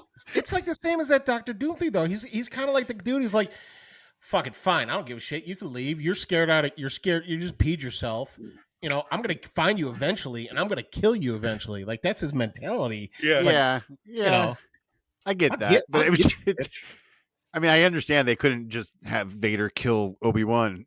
That's not how the story goes. Yeah. But it's just like was always. They could have thrown a little bit more meat in the potatoes there for us, right? Yeah, that's all I was saying. I enjoyed the sword fights. I enjoyed a lot of the show. It was just a little bit of it. I was just kind of like, Their fight was cool at the end. Their fight was really, really cool. I kind of needed that from them. I needed to see them kind of like, because this has been what, 10 years after the last movie, Revenge of the Sith, right? I think so. Yeah, but because How Luke old is and little Leia Leia in are that? She's both like 9 or 10, no, they're right? like eight or 9. So Yeah, around maybe they're 10. there, right? And they both think each other is dead, right? Like Yeah. he thought he killed, like he's heard of the new Sith Lord. He didn't know it was Vader, and Vader thought Obi-Wan died when they killed all the Jedi, right? On it Order 66. So or after his fight. So that meeting of them finally getting back together, like they needed this I hate you kind of fight. And I feel like I got that from them. Like Obi-Wan was always this like stoic warrior, you know, like he always did right. He would always do the right thing and shit like that. But he fucking laid the smackdown on him this time, and I liked it. I needed that, dude. Like he is the to me, he is the ultimate Jedi, right? Yeah. Because he's like all down for being a Jedi, and like, did you happen to see his last fight with Darth Maul? If you didn't watch Rebels, you probably missed. No, I seen that fight though. Where he went to the Qui-Gon Jinn stance, kind of baited Darth Maul in because he knew that he could beat him in that stance, and Qui-Gon and Maul just completely fed right into it. Dude, Maul, like I watched the whole thing. Maul was basically going crazy, like I'm gonna fucking kill Obi-Wan. Yeah. Like finally tracks him down in the middle of the fucking desert and gets whacked in like 2 seconds. And it's like block. Yeah. Stealing. But go ahead. Sorry. I like afterwards. They didn't say anything, right? Like it was one warrior holding another warrior as he was dying, and the last thing Maul said to him is he the chosen one? Because it was at that moment. Yeah. At that moment, like it's been so many years since Maul was sliced in half by this dude after he killed his master, that he just again got cut down by him. But it's a different Obi-Wan. This Obi-Wan is more determined than he's ever been in his entire life because he's on a mission to protect and save Luke at all costs. And the fact that Maul is 10 times stronger of a Jedi than Obi-Wan was a million times smarter than him. And that's what made Obi-Wan such a better Jedi than all of them, because he knew he could bait him into it. And then instantly, as soon as he died, Maul was like, it's got to be here. It's him. Is he the chosen one? Like, I loved it. And they shared that. But is Luke the chosen one? I mean, I don't think he is. I think maybe Grogu is. Come back next week and find out. Jesus Christ, you guys are on a fucking roll right now. I swear to God. Okay, all right, wait, look. Okay, no, hold on. Sorry, go ahead. No, go ahead. No, because this is going up another huge can of worms. Okay, no. No, go for it. I want to hear it. Go for it. Like, who cares if it's long? Please, Brian, go, please, go. Keep it going. About Han and Leia's kids, right? Yeah. Which ones? Wait, what? What kids? Because there's different storylines that have different kids. Right. So in the movies, it was Ben Solo. Yeah, that's the real story. Like in the books and everything like that, they have 3 kids. They have Really? Anakin Solo, and then they have a set of twins, Jaina and Jason Solo. Jason is the one that brings balance to the Force because these 2 die, and they channel themselves into him. I'm not 100% on actually how that works, but from I've read the stories. Science, but I get it. I've read the stories that had Jaina and Jason Solo, and like Luke has a wife. Did you know who Luke's wife is? I didn't think he get married, like a preacher or something. So his wife is named Mara Jade, and she is the first ever woman to be a general Jedi master on the new Council of Jedi Order. So once Luke pretty much rebuilds the Jedi Order, he's like, all right, I'm going to retire now. I'm going to worry about doing other things. His wife becomes the general of the army, and she becomes the leader of the Jedi Order. She is freakishly strong too. They have and a that's kid. who Luke ended up hooking up with? Yeah, Mara Jade. And they have how a can kid. he pull that? Because he's such a fucking mope in the movies. I guess his force met her force, and they had a force baby. So, Man. but Han and Leia You have know who three wears kids. the pants in that family? Oh, Right? totally. Yeah, it's all her. She's the best. I mean, she's awesome. She's crazy. I think she's a dual I haven't lightsaber. met her, but I just assume. But then, yeah, well, Leia and Han have Jason or Anakin Solo, Jaina and Jason, and then Anakin gets killed. Jaina gets killed, and Jason ends up becoming the one because what they needed. This is the story that they said. The Skywalker bloodline was going to be the one to bring the balance to the Force, but it would always falter towards the dark side because it wants to be the best so bad it wants everything. That's where you get gray Jedi from. Gray Jedis are the ones that can channel both sides and not be swayed. But the Skywalker bloodline could never go gray because they would always want to consume more power. So it needed what they called a lion's heart to make their bloodline true. And that's where Han Solo came in. Han Solo, as much of a rascal and a scoundrel and a smuggler, he would always do the right thing, right? And he would always try to protect people and always try. So they needed that kind of bloodline to mix in with the Skywalker bloodline to make him a true one to bring the balance of the Force. And that's what I read. I don't know. There's other stories, but that's what I read. So you saying that Han Solo? I thought so. He hooked up with Leia, right? Yep. And they you said they had 3 kids, and 2 of them died, and one became. Yeah. But that's the Luke and the super awesome chick are totally different. Mary Jade. Same timeline those are at. Because Luke and Mary Jade. I saw a video on YouTube where they were talking about her. Yeah. I didn't watch Mary it. Jade's she's a redhead too. So I gotta think of redheads. One with a light. There are so many levels to nerd in this Star Wars world. Check every box right now. Lightsaber, redhead, Star Wars, hell yeah. Dude, have you ridden the Rise of the Resistance at Disney? No, I mean, man, I haven't been to Disney since I was 12. Dude, Disney's fine, it's whatever, but like the Galaxy's Edge is, for me, it was worth it. You know? Yeah, I'd love to go. But that ride was the best ride I've ever been on. So maybe one time. It's just amazing. It's amazing to me how much knowledge there is about Star Wars. You know what I mean? Like it's crazy. The level of like deepness that the story goes. I mean, I'm serious. I don't consider myself. It's real. Like I believe that this shit actually happened years and years ago. We're just kind of archiving the knowledge. I'm down with that theory. Right? I'm down with that. And now I know how Ben feels when I talk about Star Wars, right? Because like you know some fucking shit, and like usually I'm the one schooling Ben. Like here's what really happened. You know, because I've watched all this. If it's been on TV outside of the Lego Star Wars shit, I've watched it. You know, So, because like if you like, look, dude, I'm a Star Wars fan. I got Darth Vader on the front of my laptop. I got Star Wars Stormtroopers right here. My song on my phone is the Cantina fucking lounge. I got R2 as my fucking my text message. You know, I'm a Star Wars fan, but I'm obviously not. Because there are levels to this shit. No, it doesn't make you any less or more of a fan, right? Like I'm just saying, it's crazy. It is crazy. People are allowed to like and enjoy certain things whatever way they want, whichever way they want. Doesn't take away the credibility of you as a fan or anything else, right? Just because I might, there's gonna be somebody who's gonna come up to me and say, "No, Jaina was the one that brought balance. Jason died. You're stupid and wrong," right? Then I got schooled. It's just how it happens, right? Some people No, it's take just more I know time it's at just stuff. funny. It's just Yeah. funny. Do you ever see a Star Quest? Is it Star Quest or Galaxy Quest? Is it the one that Starship Troopers? No. It was Galaxy a it Quest was was the a underwater one, wasn't it? No, I'm no, thinking of it was the Ocean one where Quest. they're it's the movie where they're like it was a TV show, but Stargate. now no, not Stargate. It was a comedy with freaking shit. Oh, yeah. Tim Tim not Allen and Tim Sigourney Allen. Weaver, Alan Rickman. Yes, Yeah, yes, they were yes, like yes, they were yes. like a, it's like a Oh. mock off Star Trek thing, right? Yes, Yeah, I know but that. Oh. Yeah. yeah. But the people that they go to like the the cons, like the comic cons, like those people were like so fucking into it. Yeah. Like when they'd get like a question wrong, they would be like pissed. Yeah. That's funny. I like that. It's just like There's it's so super crazy fans. to me. There's super fans who know so much more about the media than the people who wrote the media.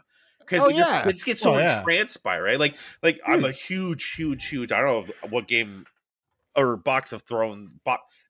Game of Thrones. I like Game of Thrones. I don't know what box Yeah, of Thrones is going to open up. I'm a huge Game of Thrones fan. And George R. R. Martin has these two super fans that live in New Zealand that when he's writing the book, he calls them and he goes, "Hey, did I kill this guy yet?" Like, no, you didn't. He's like, "All right, cool. I'm putting him in. Thanks." Right? Like, he doesn't remember if he's killed certain people off. Or he'll like call him like, "Hey, what color eyes does this dude have? Like, who is it?" That And he'll is tell me crazy. like, "Oh, he's got green eyes." Like, thank you. He goes back to his thing, right? Like, they Did know you That see is that? crazy. everything about it. Did you see that movie where that dude went to hunt for the Atari ET video game, right? It was the author from the book Ready Player One, right? And I didn't see it. I've heard of it, but I didn't see that one. dude, if it's okay, right? Yeah. But the best part of the whole damn thing is when he decided to go on this adventure, he had to swing by George R. R. Martin's house because he lent him his DeLorean. What? Doesn't make it what? I don't I was understand. like, what the fuck is like George R. R. Martin has your DeLorean? What the fuck's going on here? Borrow some DeLorean real quick. It's a guy who made Game of Thrones. No big deal. Yeah. yeah. You need a cup of sugar too. Hey. So Got some brown sugar. I feel like I gotta do this now, okay? Because You got to do this. Yeah. Okay. So our Patreons are huge fans of yours, right? Okay. So I asked them to give me a list of questions. Okay. Oh God. And it's gonna be like a lightning round. Oh shit. Some of them are. I'm just gonna go over some of them because I think. Yeah, anyways, here we go. You ready? Okay. Yeah. All right. Have you ever been a skinny man? Even when playing baseball? I was a fat catcher. Not a fat catcher. Okay. Okay. Do you wear sweatpants? No. Really? Like you Yeah, wear chef pants? Chef pants. Nope. I wear Dickies. I buy Dickies and I wear those in the kitchen. Like, I hate like chef those are like pants. work pants, right? Okay. Okay, here's your speed round. Ready? Sweet or savory? Savory. Chocolate or gummies? I mean, you've been Chocolate. eating gummies half this thing, though. It's real. Oh, it's all because it's in front of me. The chocolate's in the kitchen. Okay. Chocolate guy. Beef or pork? Beef. Yep, I'm with you on that. Okay, so with your bacon, soft or crunchy? Soft. Okay. Soft? I don't like That's big how I crunchy roll. things. I like I know a you soft do. chewy cookie. I like a soft like doughy bun or something like that. So I'm down for that.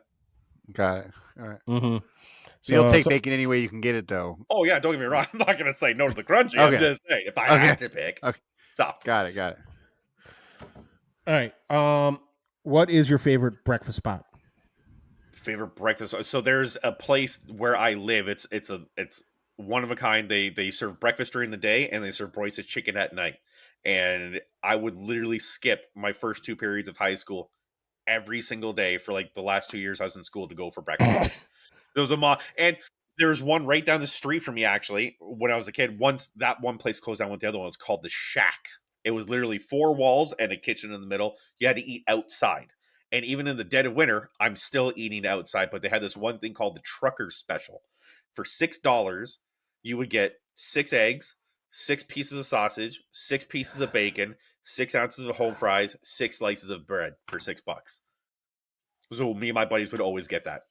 The truckers. That's a lot I of food. mean, It's a lot of that's food. For me, it's like a snack, but like, yeah, for other people, I guess that's a lot of food. I love breakfast food. Breakfast food is my favorite food. I'll eat that every day, all day long, no question. Biscuits and gravy fan? This is all biscuits and gravy right here. Yeah, that's my favorite, bro. That's my biscuit and gravy part right there. You know that like drawing of like the pig where they've got all the different cuts of the pig all like Yeah, got it I can lined only out. imagine what mine looks like. Chocolate. That's your biscuits and gravy steak, one? biscuits That and is your gravy. next T-shirt, bro. That is your next T-shirt. You I should like do an that. outline of you like that. with your beard and then all the different cutouts of where you're. Version. Yeah, I like that. I got work. Dude, that would be awesome. That would be awesome. All right, I got just a couple more. Okay. Yep. All right. What's the best thing you've eaten and how much cheese did it involve? The best thing I've actually eaten involved, And that's a tough one. It involved no cheese. It is my mother's homemade shepherd pie. That thing, it's not a real shepherd's pie. A real shepherd's pie is lamb. It's lamb and beans and carrots and creamed corn and roasted potatoes. Peas. And stuff like that. Peas, yes. A shepherd's pie is beef, corn, and stuff. So my mom made it very basic. It was just ground beef. I don't know what she put into it. I don't care. I never asked. Just keep fucking making it the way that you did. She put corn, cream corn, carrots, and then she put this. I don't know how she did the mashed potatoes, but like every time I was sick, I would call Mom, I'm sick. She's like, all right. And then she'd come over with the shepherd's pie. And that was just, I don't know. It's the one thing as a kid growing up that whenever I came home from school, I could smell it immediately. I'm like, yeah, Mom made shepherd's pie. That nostalgia food power is overwhelming. My mom makes my grandmother's chocolate cake, and just the whiff of that chocolate cake immediately brings me back to a child again. My brain is already there. My wife now makes my mom's pumpkin bread every year, and I get it twice a year, Christmas and Thanksgiving time. Or October and November, so Halloween and Thanksgiving time. Those are the 2 times, and it's the same thing. You smell it and you just remember. I make a good shepherd's pie, but I get too fucking cute with it, right? Because I'm like my mom just she'll boil potatoes, salt, pepper, a little bit of butter, smash them up. That's it. The way she smashes it, how long she boils it for, adds a different kind of starchiness and shit like that to it. I get all cute with it, right? Like I'm adding like sour cream, roasted garlic, milk cream. Yeah. So I make a good one, but it's never like that one, right? It's not Mom's. No, it's not Mom's, and it never ever will be. But that's that one food that whenever she makes it, like even my wife now, like we've been together almost 20 years, so she's grown accustomed to my mom's shepherd's pie, and we that's the one. So since you cook, right? What do you think your kids' shepherd pie is going to be? Like, what food do you cook that for them is going to be like, that's it right there? That's a great question. Right now, the one thing that they like me cooking the most is homemade chicken fingers. Because I don't make... Like you bread and batter them all and everything? Everything right from scratch. So I don't... It's not like a tiny chicken finger. It's like a whole chicken breast. I'll cut only like 4 strips. So it's a beefy piece of chicken. And then I'll egg wash them, and then I'll flour dredge them, then egg wash them, and then breadcrumb them, and then slow cook everything. But like the way I season everything specifically, so like my flour will have like salt, pepper, a little bit of lemon pepper, and a little bit of garlic powder in it. But my breading will also have like garlic powder, parsley, salt. But then I'll put like a little bit of like Cajun spice into it, a little bit of depending on what I'm feeling today, sometimes I put a little bit of like ginger, like some ginger powder to kind of pick it up. But you got to put a little bit of Parmesan cheese into it too. The Parmesan cheese that sticks to it. You making a sauce with it? You making a sauce? They don't like sauce. They just literally eat it straight up. I feel like as it's coming out, like I'll deep fry them, and as soon as it's out of the fryer, it's already gone. I don't even put. I ate an hour ago, and I'm hungry right now. I was gonna say, I feel like I'm watching one of your reaction videos right now. I'm reacting to you talking about it. It's fucking ridiculous. Sometimes I'll make like a homemade tomato sauce for them to dip into, but they just they just eat it straight up. I usually make homemade potato wedges with it too. So homemade potato wedges and chicken fingers. That's the one that they always ask for me to make. That's awesome. Yeah. All right, I got 2 more for you. Okay, one is a controversial one for the podcast, which is a hot dog a sandwich? 100% it's a sandwich. Yes, it's a Oh sandwich. my! I already put this debate up too, and everybody on my Instagram, TikTok, and Twitch, we always had a big fight of it. It's a sandwich. It's in bread. If it's in bread, it's a sandwich. But like if you look at a restaurant menu, it's always its own thing, right? It's not like with the sandwiches. It's like here's all your sandwiches, and then here's the hot dogs. I Right? get that, but Like I'm burgers get sandwiching their a own hot dog section. between the bun. But the bun is a clamshell. I mean, I don't know. Okay, fine, whatever. Here we go. This is a whole other podcast episode. Let's finally, wait till finally, next we one. found the one thing that we don't agree on. Okay, I think it's a sandwich. Same with. fine. Yeah, I'm not gonna start that. Okay, and then this might not be fair or not, but do you know of any secret fast food menu items that you Okay, you so there's. enjoy? Have you heard of Smoke's Poutineery? I want to say No. yes so bad I can't even fucking like with all of my soul I want to say yes, but So- no, I don't. It started off in Toronto and it got widespread all across Canada real quick. And it's a Okay. poutine joint, and they have very specific food item menus. Like they're different kind. Like this is the vegetarian poutinery or poutine. This is the bacon cheeseburger one. This is the I don't know, the pulled pork one or something like that. There's one there that if you ask specifically for, it's called the Slaughterhouse. And their poutine boxes are like a normal standard poutine kind of box. The Slaughterhouse comes in this like triple XL huge box, and basically every kind of meat on their menu is in this poutine. Everything. It was sausage, Like, how many meats are on the So- menu? We talking? sausage. There was like Italian sausage, mild sausage. There was chorizo. There's turkey. There's pulled pork. There was bacon. There's turkey bacon. Any kind of meat, beef, kind of pork, protein, doesn't matter.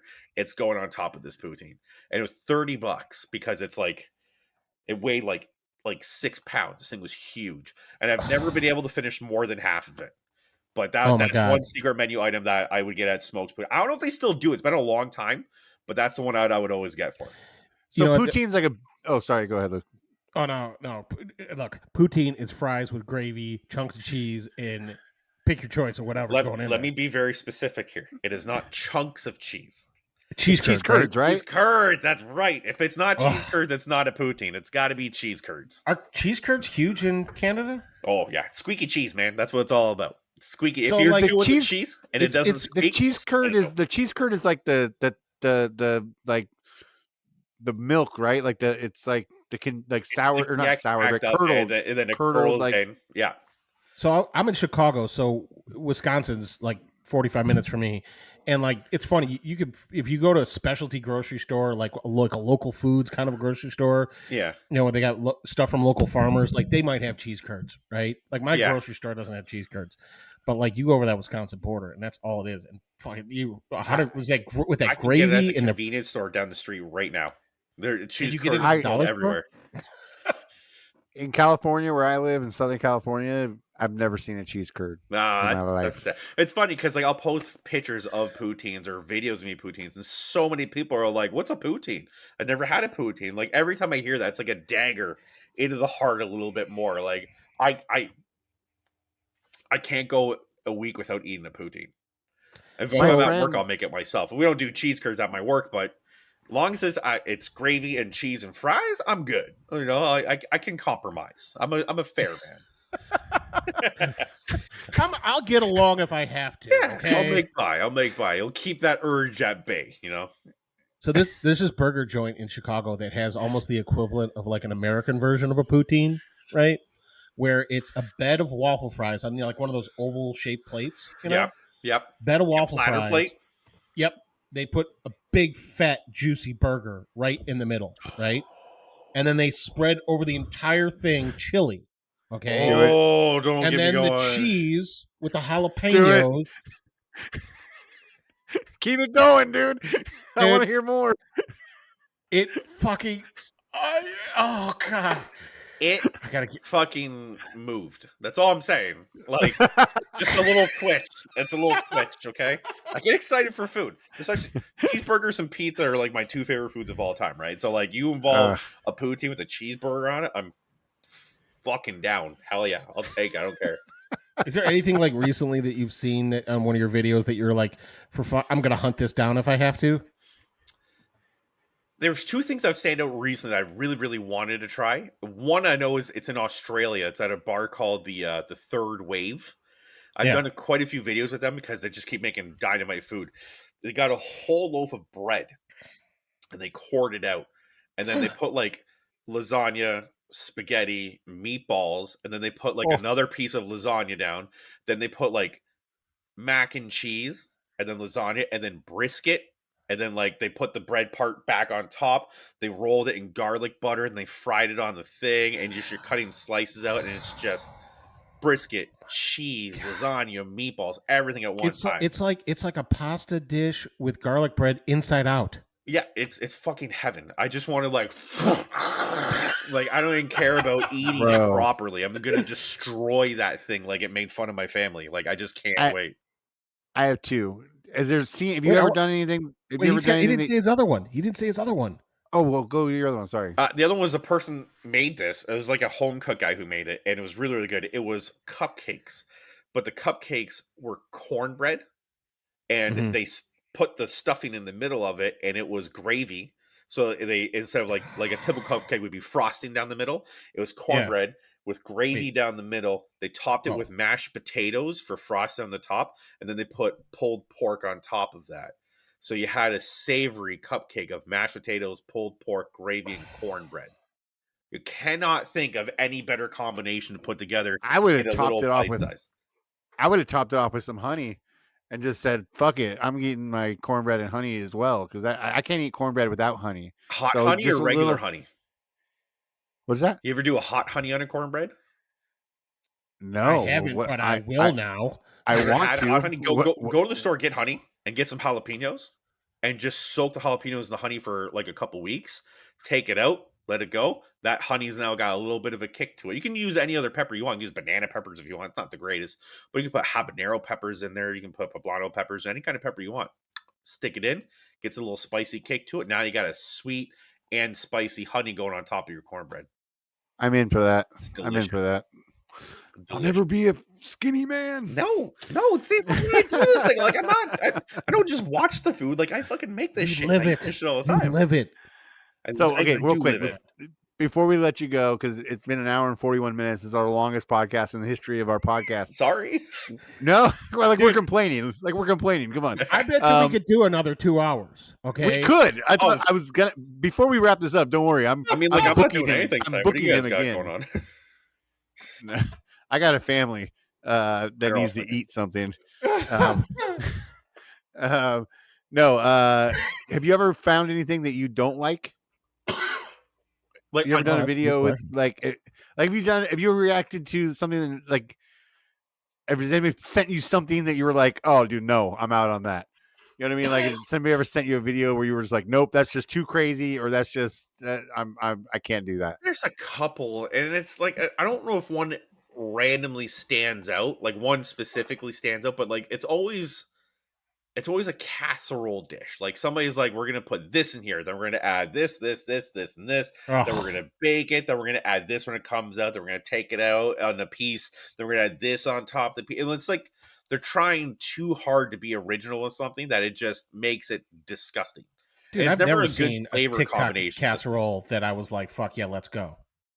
Oh, don't get me wrong, there's a bunch of them just like sign me the fuck up, but like a lot of it, it's just like, why are you doing this? It doesn't make any sense. Or the people like a lot of people send me something like the food's raw a lot of times, right?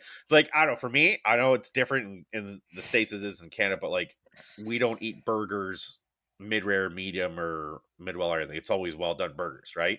So people will cook burgers and like they open it up, and when I see like a bloody mid-rare burger with cheese and juices, I don't like that. So people send me those all the time. That's the kind of one that's kind of like, listen, if I want a burger, I need to see my burger like cooked. So yeah, that one kind of puts me off a little. But other than that, most of the stuff I see is pretty cool. Nice, dude, nice. This has been so much fucking fun. I can't even begin to tell you how much fun I've had. Like seriously, I had a blast. I love this. This is awesome, guys. Thank you for inviting me. We're gonna be friends for a long time, bro. I'm gonna stalk the hell out of you. Like, yo, what's going on this week, man? So, well, I honestly think this you're gonna have to come back because we're gonna have to. We have a lot more to talk about. If you want to, of course, because we'd love to have you again. Absolutely, I'll come back. Let's just pick a date and I'm there. Do you guys do you have anything you want to promote or tell anybody that help you out? I don't know. All 12 of our listeners. Are we have 14? We have 14 now. Yeah.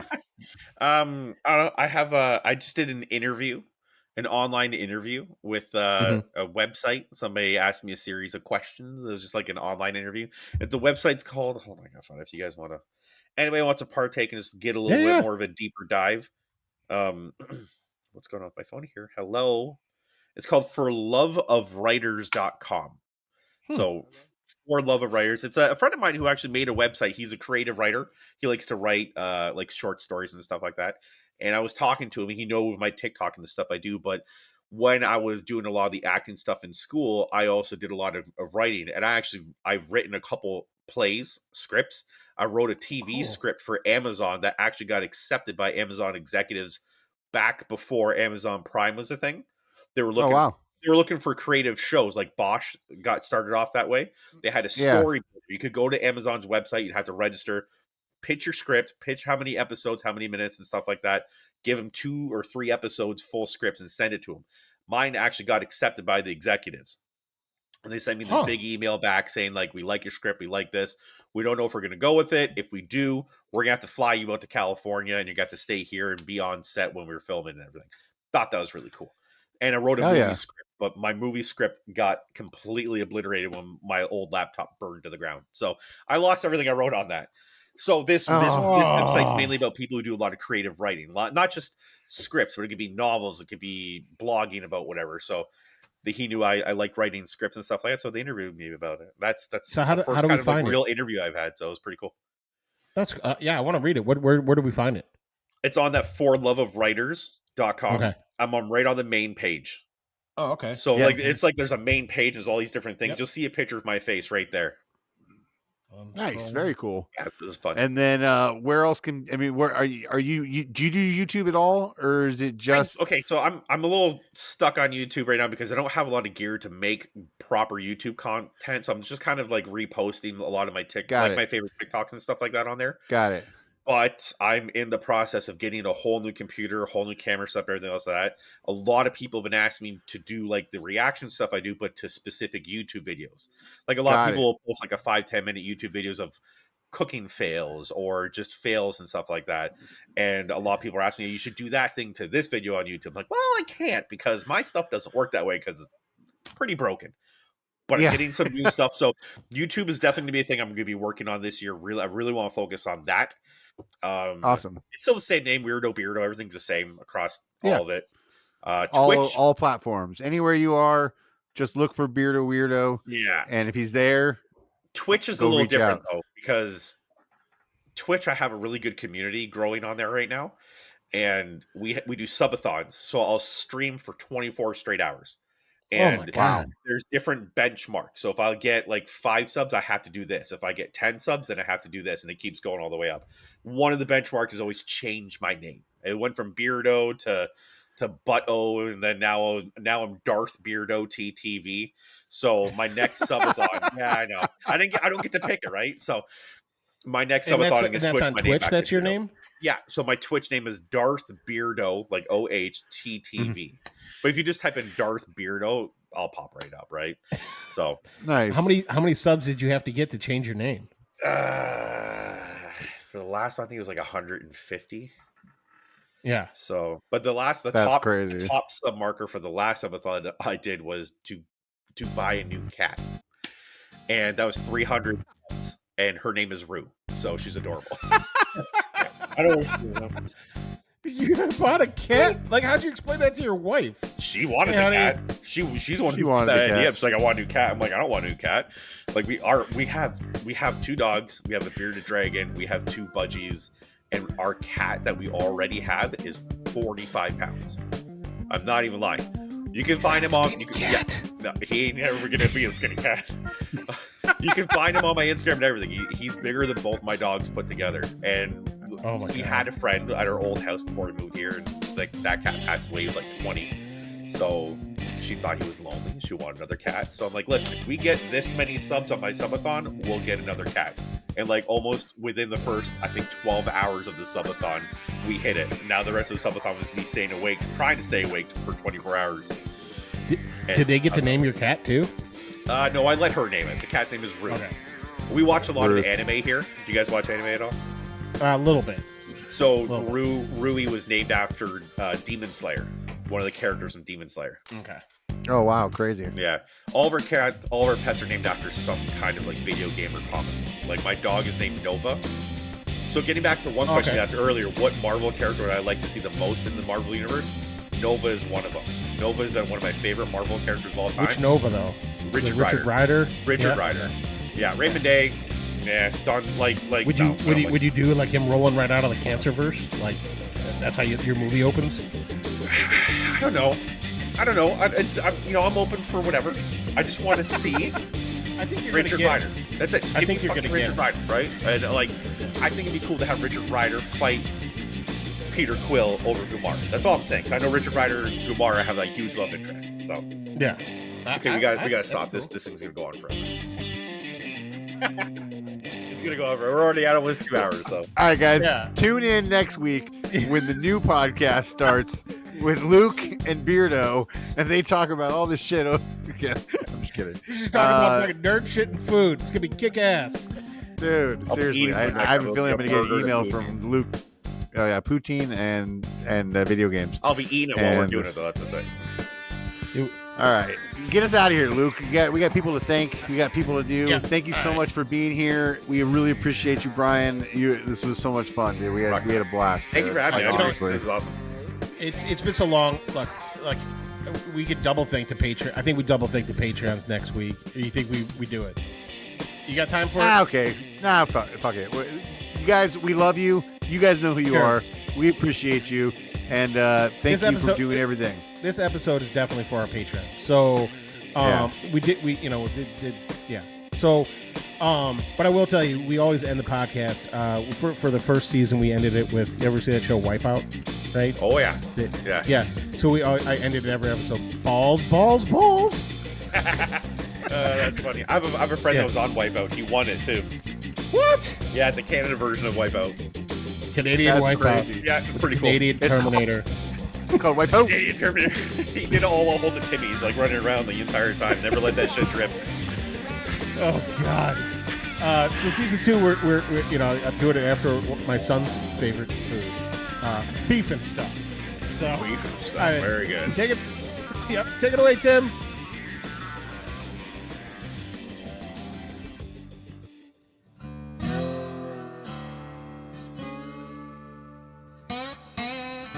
This has been a ConMan creative production. Text us anytime at 908 768 2664 or send us a message on our Instagram, thejointery podcast. You can find Ben at Condorosa Creations or Luke at Luke in the Garage, everywhere that social media is sold. That's garage, not garage. Say it properly.